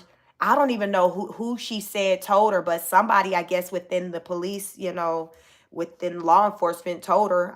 And I don't even know maybe if the guy who picked him up was bold enough to tell her, but she was told that the reason he was picked up is because the officer needed one more arrest to meet his quota so he can go home to his family, because there you are not going home to your family unless you meet your quota. They didn't say in the documentary what that number was, what that quota was, but that's the assignment. You need to meet this quota if you want to go home. And that man, the person who arrested her son, needed one more arrest, and that happened to be her son. And at the time of the documentary, her son had been in jail for 18 months. And they talked to, his younger siblings. They just talked about how much, they miss their older brother. The younger kids that are still home were like 10 or under, small, but the young man who was picked up, he's like a teenager. Looking at the pictures, it was nothing about him, his demeanor, how he looked, they gave that thug life, gang life. He just a regular school age kid, just a healthy kid, no tattoos or nothing. And remember, she said she learned, the officer said, listen, I just needed one more. It wasn't based on no evidence, nobody, he said, it wasn't even based on he said, she said. Because remember, this guy who's locked up, who we're talking about, Abrego, they were saying somebody dropped his name. So, okay, at least in that situation, there was a name drop. With this woman, there was no name drop for her baby. This man just wanted to go home. He like, my feet hurt. It's cold out here. I'm hungry. I've been working on this shit for 15 hours. I'm ready to go home. I just need one more. I just need one more. I just need one more. And as Jamie said, which I'm here, any person in the U.S. can become a clerical error tomorrow. That's why I be on here, whether I vote for Trump or not. I'm going to be on here talking my talk, whether or not I'm here for shenanigans or not. And this is one thing that I'm not. I talk a lot about the things that I am here for. Tonight, this is just what, the topic of discussion is. Along with the stock market, we're going to switch over to like, with the stock market, listen, I don't know. Y'all can let me know how y'all stock is doing. If y'all got stocks, bonds, or whatever. If y'all making money, y'all losing money. Some folks talked about they lost money, but then when the stock shot back up after he extended the tariffs, then they made their money back, then some. So it's like this. It's real fluid. It's real fluid. So you just got to kind of ride it out. It makes sense to me as far as with him putting it on pause to have these conversations. Broke said Salvadorian, roll the R. Jamie says call due process, which is a constitution right for everyone on U.S. soil. Due process. Mr. Jones said, deported them all. If you are illegal, get deported. Send them to prison if they are MS-13. They are not good guys. Yeah, I agree. If you prove that they're gang members, they need to definitely go to prison. Berlana says, as soon as an officer has a daily quota to meet to get paid, something is going to go wrong. Yep. A lot has gone wrong. A lot has gone wrong. Niggas, what I don't get, if the Democrats don't know what a woman is, what do they know about anything? So let's see.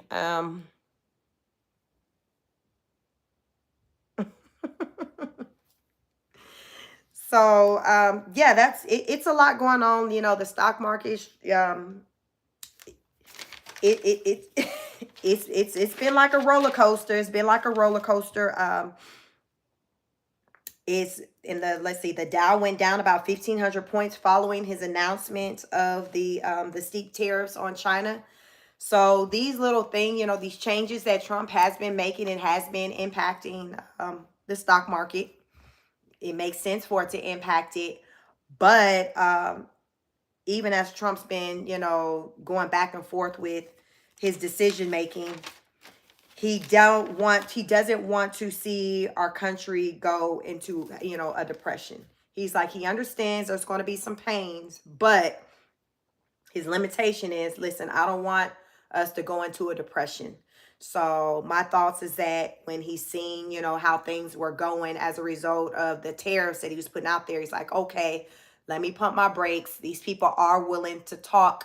So, yeah, let me just do a 90-day pause to work things out with them, which to me, it makes sense. It's like showing grace. Like, yo, all right, then. I needed to get y'all attention. Y'all didn't think that I was about that life. I need to get y'all attention. Now that I have your attention, we can talk, and we'll go ahead and do a 90-day pause, because he got some meetings and things scheduled to have conversations with multiple countries. Like I said, next week, the leader of Italy will be coming over here to meet with President Trump. She said, everyone's just, calling his phone. They're wanting to talk. And that was basically what he wanted.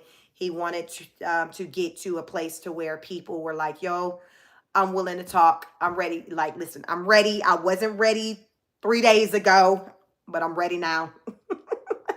Better late than never, right? Better late than never. So I do have faith that within the 90 days that Trump will, be satisfied with whatever comes out of it. And I think for the most part, probably for most of the countries, it, it'll come to an agreement, and he won't be going back to these steep tariffs being put onto the countries. So I have faith that they'll be able to work it out, because typically, a lot of times you can when two people are willing to talk.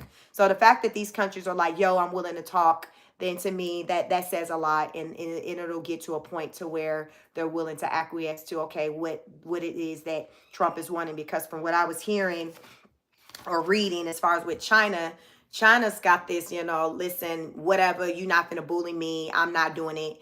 And they've been trying to, pick up the phone and call they've been picking up the phone, reaching out to these other leaders and countries to try to get them to join forces with them.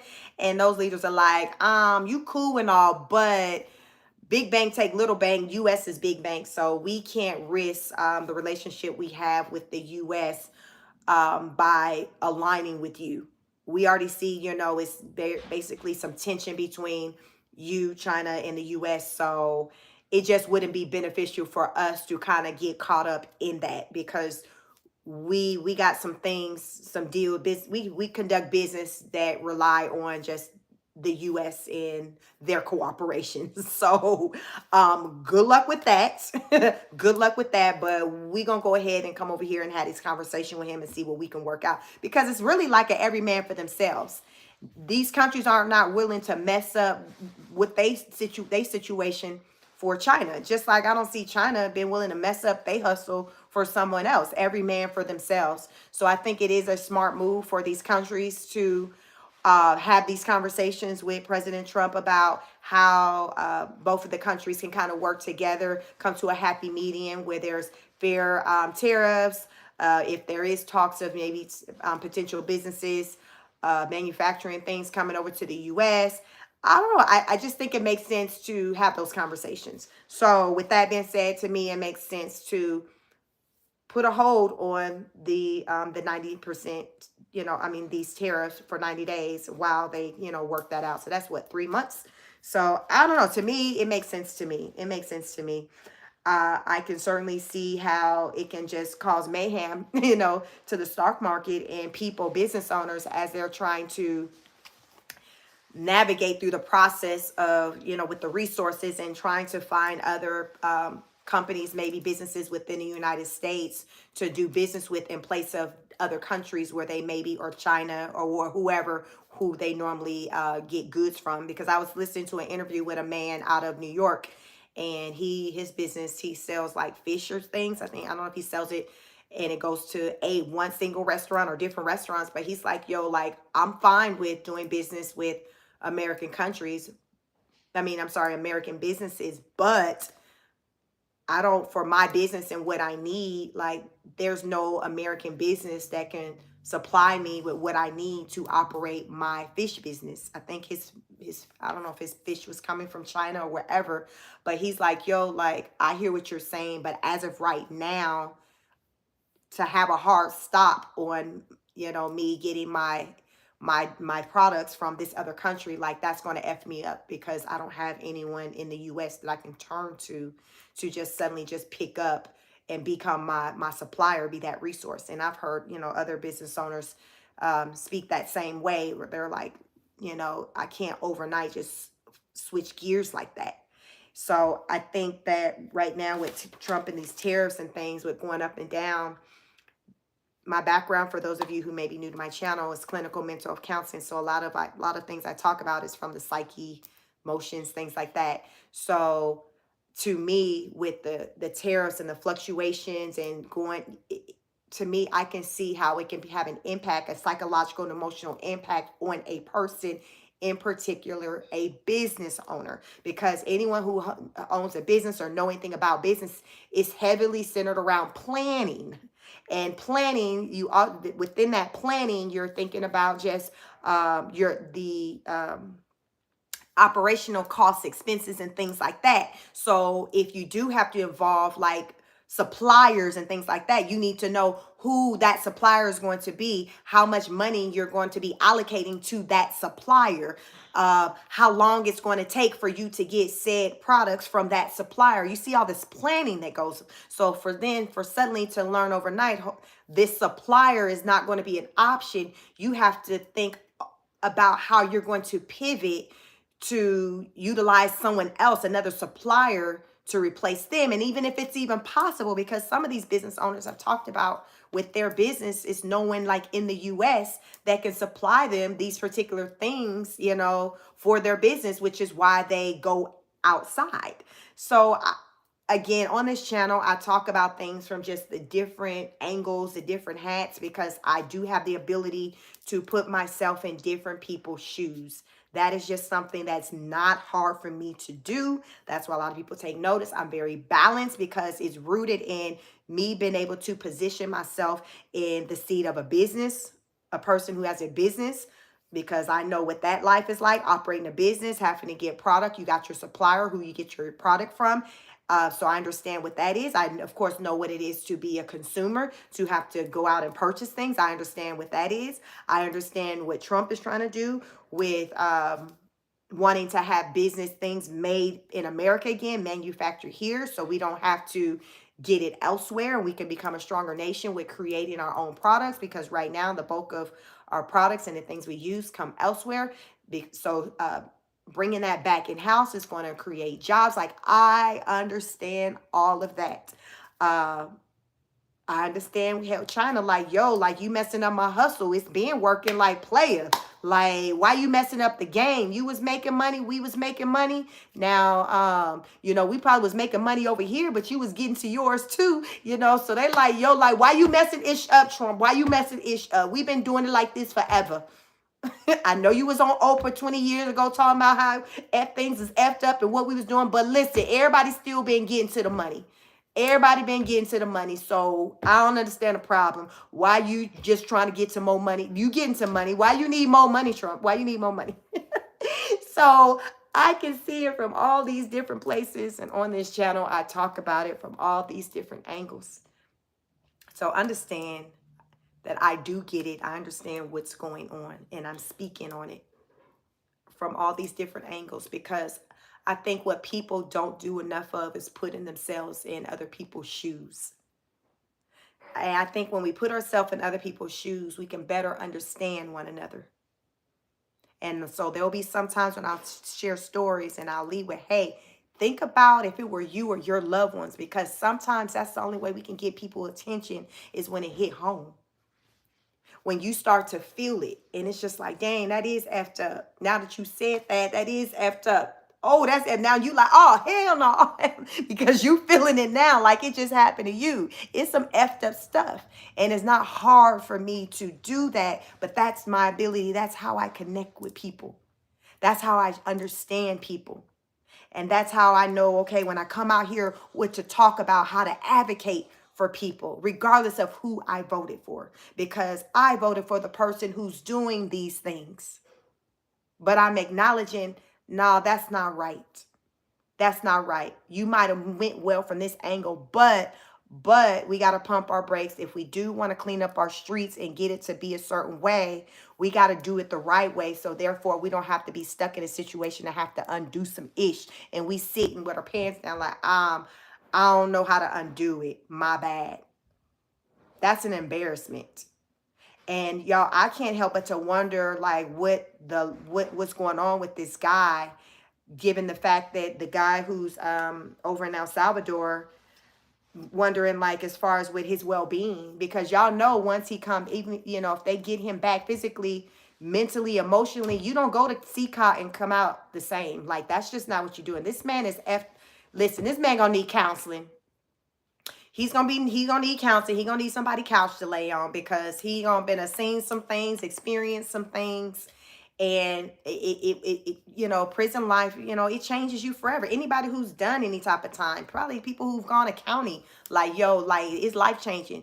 I was a one, and some people like, yo, I was a one and done. A lot of people kind of repeat offenders. They keep going back. But then you got that percentage who were like, listen, that one experience was enough to change their life.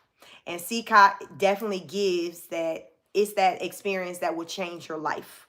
And the fact that they're saying they don't know where he is, they don't really have a lot of answers. They're going back and forth between the courts on little frivolous things like effectuated, like trying to figure out little words. Like, come on now, like get on Google, like what I just did during this live, figure it out. This judge is saying, yo, I need for you to expeditiously get this man back here to Maryland. That is what that's saying. I don't understand why it's so deep, and why folks that's got all the supposed to have all the knowledge and education in the world, why that's not understood. To me, it's buying time for them to figure out what the freak is going on with this man, because they don't know. This is what I don't know looks like, where you just got a bull issue, and just waste time because you don't know, and you got people diligently like looking for this person, trying to figure out where they are. This is what I'm getting from this situation. This is what I'm getting from this situation, that they're like, I don't know, we trying, but they can't come out and just say that. But to me, they're so all over the place when it comes to this, to where it's just like, yeah, they don't know. They don't know. They don't know. They effed up. They messed up. They made a mistake. It was a big mistake. And it's not a mistake that I wish on any of your lives. I don't wish that on any of you. But it is what it is. We're here today. We can only hope and pray for better days to come. I'm going to continue to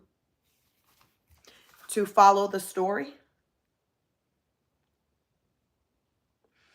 I will add that just even going back to the tariffs, and it's being said that as a result of Trump's announcement to increase the tariffs on China to about 145%. So this 145% is the tariffs that he's put onto them since he's been in office. So it's up to a total of 145%. There was a $6 trillion loss for stock and bondholders. So with this whole tariff shenanigan, people have lost a lot of money. It's estimated $6 trillion. $6 trillion. Y'all, listen, I don't even, I understand that stock is the long game. So, they say, hey, don't, quickly go running out selling because something kind of goes down. It's kind of like the long game. So, I haven't, done as far as with my 401k accounts and things like that. I haven't done any movement or anything centered around all of this or whatever. I just have faith that everything is kind of going to even out. The stocks and things, everything kind of did go up once he removed the tariff. So, it's going to be like this. So you just kind of got to ride out. I would say, yeah, just watch it. And if you feel like you need to bail out and, cash out, do what you got to do. But if you're here for the long game and you just want to see what to do, because there are some people who are saying like, yo, I lost $30,000+. And then the next one, as a result of, Trump going back on the tariffs, I regain my money plus, extra 6,000 or whatever. So I'm going to trust that he know what he doing. I'm going to trust that he know what he doing. So are you one of those people that are like, yo, even though my money kind of is funny and it's going, every way, which way, are you like, yo, I'm just going to ride it out and trust that he knows what he's doing. And at the end of the day, I'm going to win. Our country going to win. Like, that's what I'm sitting in. Listen, all this that I just said for this 115 minutes, I'm here. I'm keeping the faith that the what Trump is doing, that it's going to be for the betterment of our country at the end of the day. And that's on that. I'm moving on faith. And at the time when he got my vote last year, I voted on change. What we were experiencing, it just wasn't it. And we needed better. And like many of you, regardless of who you voted for, it was centered around just wanting more, wanting things to be better or different than what they were. Voting on hope, voting on someone's vision, because that's what you do, right? When you vote for someone, they're running on what they say, these promises, these things that they say they were going to do. And I always hear that people always say, well, Trump said he was going to do this. He said he was going to do that. So that on both sides, everyone talks about, well, yeah, he said he was going to do this. He said he was going to do that. So here we are. He's standing on business. So if you voted for him based off of what he said he was going to do, and now he's doing it, then these are the times where you like, all right, then, well, this is what I voted for. I'm riding out and keeping the faith that it's going to all work out for the betterment of everyone, within the U.S. And as a result, when the U.S. is strong and we're doing well, other countries do well as well. It just works that way. So that's why, our allies, when China calling their phone, talking at, saying whatever, they like, yeah, they betting on what they've known historically to lead them in the right direction. And that's been the USA. That's been the USA. So they know like, yeah, Trump might be on, they may feel like he on some other type of stuff today, but they know at the end of the day that the USA is pretty much a pretty strong, solid like nation. And that's just the country you kind of want to bet on and be on the good side. You don't want to go against the US. That's just not what you want. That's not what you want. And at the press conference, Caroline was asked multiple times, like, was Trump talking to China? Is he willing to talk? And she was like, let's just say that Trump is willing and ready to have conversations with China, whoever, and that Trump is very optimistic about their, relationship with China going into the future. So Trump feels like, yeah, China, they playing hardball, but they're going to come around because they're going to have to. Did y'all see in the media, like they're clean, the people in China, they're clearing the shelves. They in panic mode, going out shopping, buying up the groceries and everything because they don't know. Y'all remember the whole toilet paper craze back during the pandemic? Like they in there running, buying up all the toilet paper. And they're doing that because it's just like, okay, how are we going to replenish? So they're running out and just, getting everything. And then from what I've come to learn, that the U.S. imports receives more goods from China than China receives from us. I think China receives maybe around 10%. I think I've heard, it's so much information I've heard out there centered around this whole tariff thing. So don't quote me on that, but I think it's closer to maybe about 10% of imports that China receive from the US. But the USC receives like a whole lot more imports from China. I remember hearing that 80 in Walmart, 80% of the goods you purchase in Walmart comes from China. And think about how many Walmarts we have in the US. So when it comes to imports, our goods are coming from China. We got Canada and Mexico. I think those are probably gonna be the top three. Probably more like 90. Broken, you said 90%. You think 90% of our goods come from China? Yep. So Canada is saying, listen, US, we're your biggest like customer. Like, we do business with you the most. So just listen, work with us. Work with us. So China and not China, but Canada and the US have been having, conversations and things for the last week or so about tariffs. I feel like, they're moving in the right direction. I don't think Canada's fully happy, but they at least don't have that right now, that big tariff on those, with the auto imports and things like that, because they do import a lot of they play a part with the imports when it comes to, like, with the vehicles and things like that. So Canada, they like, listen, they're willing to talk. Let's just say they were like they were the first one that's like, hold on, Kimosabe. They talked the most talk, they was standing with their chest, but then they was the first ones to be like, all right then, play it. I don't know how many of you all seen that coming. I think a lot of people thought that maybe they would be one of the ones that will hold out the longest, like how China is, but Canada's like, you crazy, Trump. Now, it didn't take long. It didn't take long, but that's where we're at. So countries are like, yo, I'm ready to talk. No better time than now. So I'm here for it, and I will continue to report on it. It's a lot of moving parts every day. New information is coming out. So I make note of it and come out here when I can. So you all make sure you like, share, and subscribe. Most of the time my videos aren't scheduled. I'll just go live. Listen, the way my life is set up. The way my life is set up. So just make sure you have the notification bell on. If you are subscribed to my channel and you're like, hey, I haven't been getting a notification, try refreshing the notification bell, turn it off, turn it back on, and see if that will help. But yes, this is about just having dialogue, having healthy dialogue, conversating about the things that are going on, learning your opinions as to what's going on. And as long as you do it in a respectful way, that's what it's about over here. My mods are awesome. The direction is let people talk their talk, long as it's done respectfully. Joyce McLean, welcome. He says, I work for everything I have, and I don't want my taxes dollars going overseas, and Democrats, presidents been doing this. I want my tax dollars staying in the U.S. I'm here for that. I'm with you on that. For a long time, our money has been going everywhere, but where it should go. I would much rather have our tax dollars stay in the U.S., help people who need it here.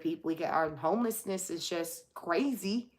I live in Atlanta, Georgia. So in Atlanta, just homelessness is just bad. I know California, which is where I'm from, homelessness is very bad there. In DC, I didn't see a whole lot of homeless. I've seen a handful, just a few, but for the most part, the city was very clean. I don't know if they do anything to regulate, with the homeless people being able to kind of be in the city. I know Atlanta, I don't even think they're allowed to sleep on the streets anymore. I think they might get arrested. And that may be the case also with the Atlanta Hartsfield Airport. I don't think they can be sleeping in there either. So some years ago, maybe about 2-3 years ago, they cracked down on the homelessness in Atlanta, where they started to just become strict with the homeless just being in, just out in public, at the airport and on the streets and things like that. So I would much rather see money go towards initiatives that can help combat that, because much of our homeless people are vets. So it's just crazy to think that many of the people who are homeless today are people who fought for our country. It just does not make sense at all. And I wonder, would you see that in other countries? Like if you were to go to other countries and you have would you see a large number of their vets, people who fought for their country on the streets, homeless? That's why I say it's good to travel to see how other countries live. Um, because it's very different than the US, and I always come back being that much more appreciative of the United States, because so far out of the different countries I've gone to, it's maybe been about 6. I haven't gone to one yet where I felt like it would be better for me to call that country home versus the US. So travel as much as you can. True One says, man, is it just me? Chic Spirit is shining. I love your work. Attention is needed in the politics. Thank you so much. Thank you so much. M says, too rainy in DC to go sightseeing. I was just in DC. It didn't rain at all this week while I was there. That the day I traveled in town on Monday, I drove with my family from Georgia. It rained probably 90% of the time, the trip. But once I arrived there, like it was never any rain while I was in DC. So I'm not quite sure, like, with that, when it rains, what the best times are to go. But it was cold, very cold while I was out there, when I went online to try to learn the warmer season times of the year to go. It said July and August, it gets to about 90.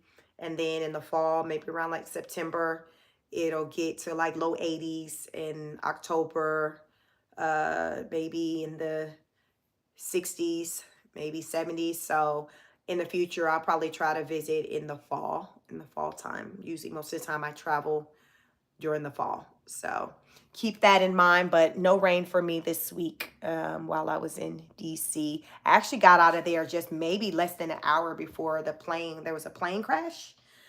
So while I was traveling back to Georgia, I was, seeing reports of that on the internet. I think from what I can recall, it was like a helicopter or something. It had like 6 people in it, a pilot, 2 adults, and I think 3 kids. And everyone that crashed or whatever went into the water, and 4 people were pronounced dead on site, and then there were 2, I think, at the hospital who were pronounced dead.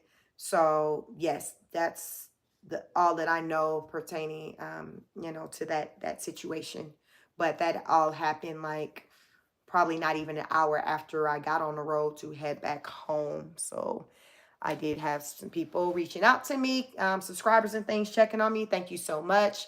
Yeah, I missed all of that, but it's just crazy how, it all happened right as I, just left that city. Um, yeah, so that is on that. I think that was in New York. What town were you in? I was in, so the flight was in the plane. Something happened in DC. I was in DC. I stayed in Maryland, but I thought when there was something that happened also in DC or something like that with a plane crash. So the one I described, I don't know, are you saying Broken Wing? That was in New York. I just remember as I was just in the car, just reading and listening to a story about a plane, but I was in DC and then also Maryland. Maryland is where I stayed. But DC is where I was at, during the whole tourist thing. And check out my videos if you haven't, Boots on the Ground this week. And I was at all of the major, the buildings and things, the government buildings. Outside of them, the J3, actually, we talked with some people who had just finished protesting. So we learned that there are still people out there, boots on the ground, protesting outside of the federal buildings. There were some people from New York that we got into a conversation with. I have them on my camera. They're on yesterday's video. Check out day 3 video. So we ran into them as we were headed back to on our way out of the city, and we caught up with them, and they were a couple from New York, and they say that they've been in DC since Saturday. From they participated with the hands off. They participated with the hands off protests, and they say since then, like every other day, they gather together, I guess, with other people, other protesters, and yeah, talk. They talk because their mindset is like, we are our voice and they will hear us. Someone will hear us. That's the mindset. Someone will hear us. We're gonna talk our talk and somebody gonna hear us. And hands off. They say what hands off on our bodies, hands off our social security, hands off of our jobs, all of that. That's what pretty much what the hands off means, the hands off movement protest means. So we got to see, so happened when we were walking, they had just finished doing a protest. It had just ended. So, but yeah, check out those videos. It was really cool being in DC. Definitely will want to go back. A lot of history there. Checked out a lot of wonderful museums. Can't say enough about DC, but I had a lot to say in my boots on the ground videos. So definitely check out the boots on the ground videos to see. I was outside of the White House. I was outside the Capitol building, the Oval Office, the Lincoln Memorial. Like, it was awesome, and it was cold and awesome. So definitely check it out. But you all, make sure you like, share, and subscribe. I will be back with another video probably in the over the weekend. But stay tuned. Either way, stay tuned. We're all in. Elliot says, from the hundreds to the millions, we are all Palestinians. Yeah, everybody's out here fighting for something. The Trump administration continues to say they're just ready. They just want peace. They just want everybody to just come together, cease fire, and just can we all just get along? And it just seems so much easier said than done. So much easier said than done. So I just pray for everyone who's just caught up in some type of fight today. Whether you're trying to fight for justice for your family members, or you have loved ones boots on ground in actual wars that are taking place around the world today. Whether you are out protesting someplace on the streets, prayers to you all that you are safe as you work to get your message out, as you work to be heard. But that's what it's about. Prayers up to everyone. I like to say when I'm ending to take care of yourselves and one another. So often we're taking care of everyone else and neglecting ourselves. So definitely take care of yourselves and one another. I do, if you want, interested in any mental health books, coloring books, notebooks, journals, things like that for adults and children, you can check out the link on any of my videos. That'll take you to my products on Amazon. So until then, I hope you all have a wonderful night, and I will catch you on the next broadcast.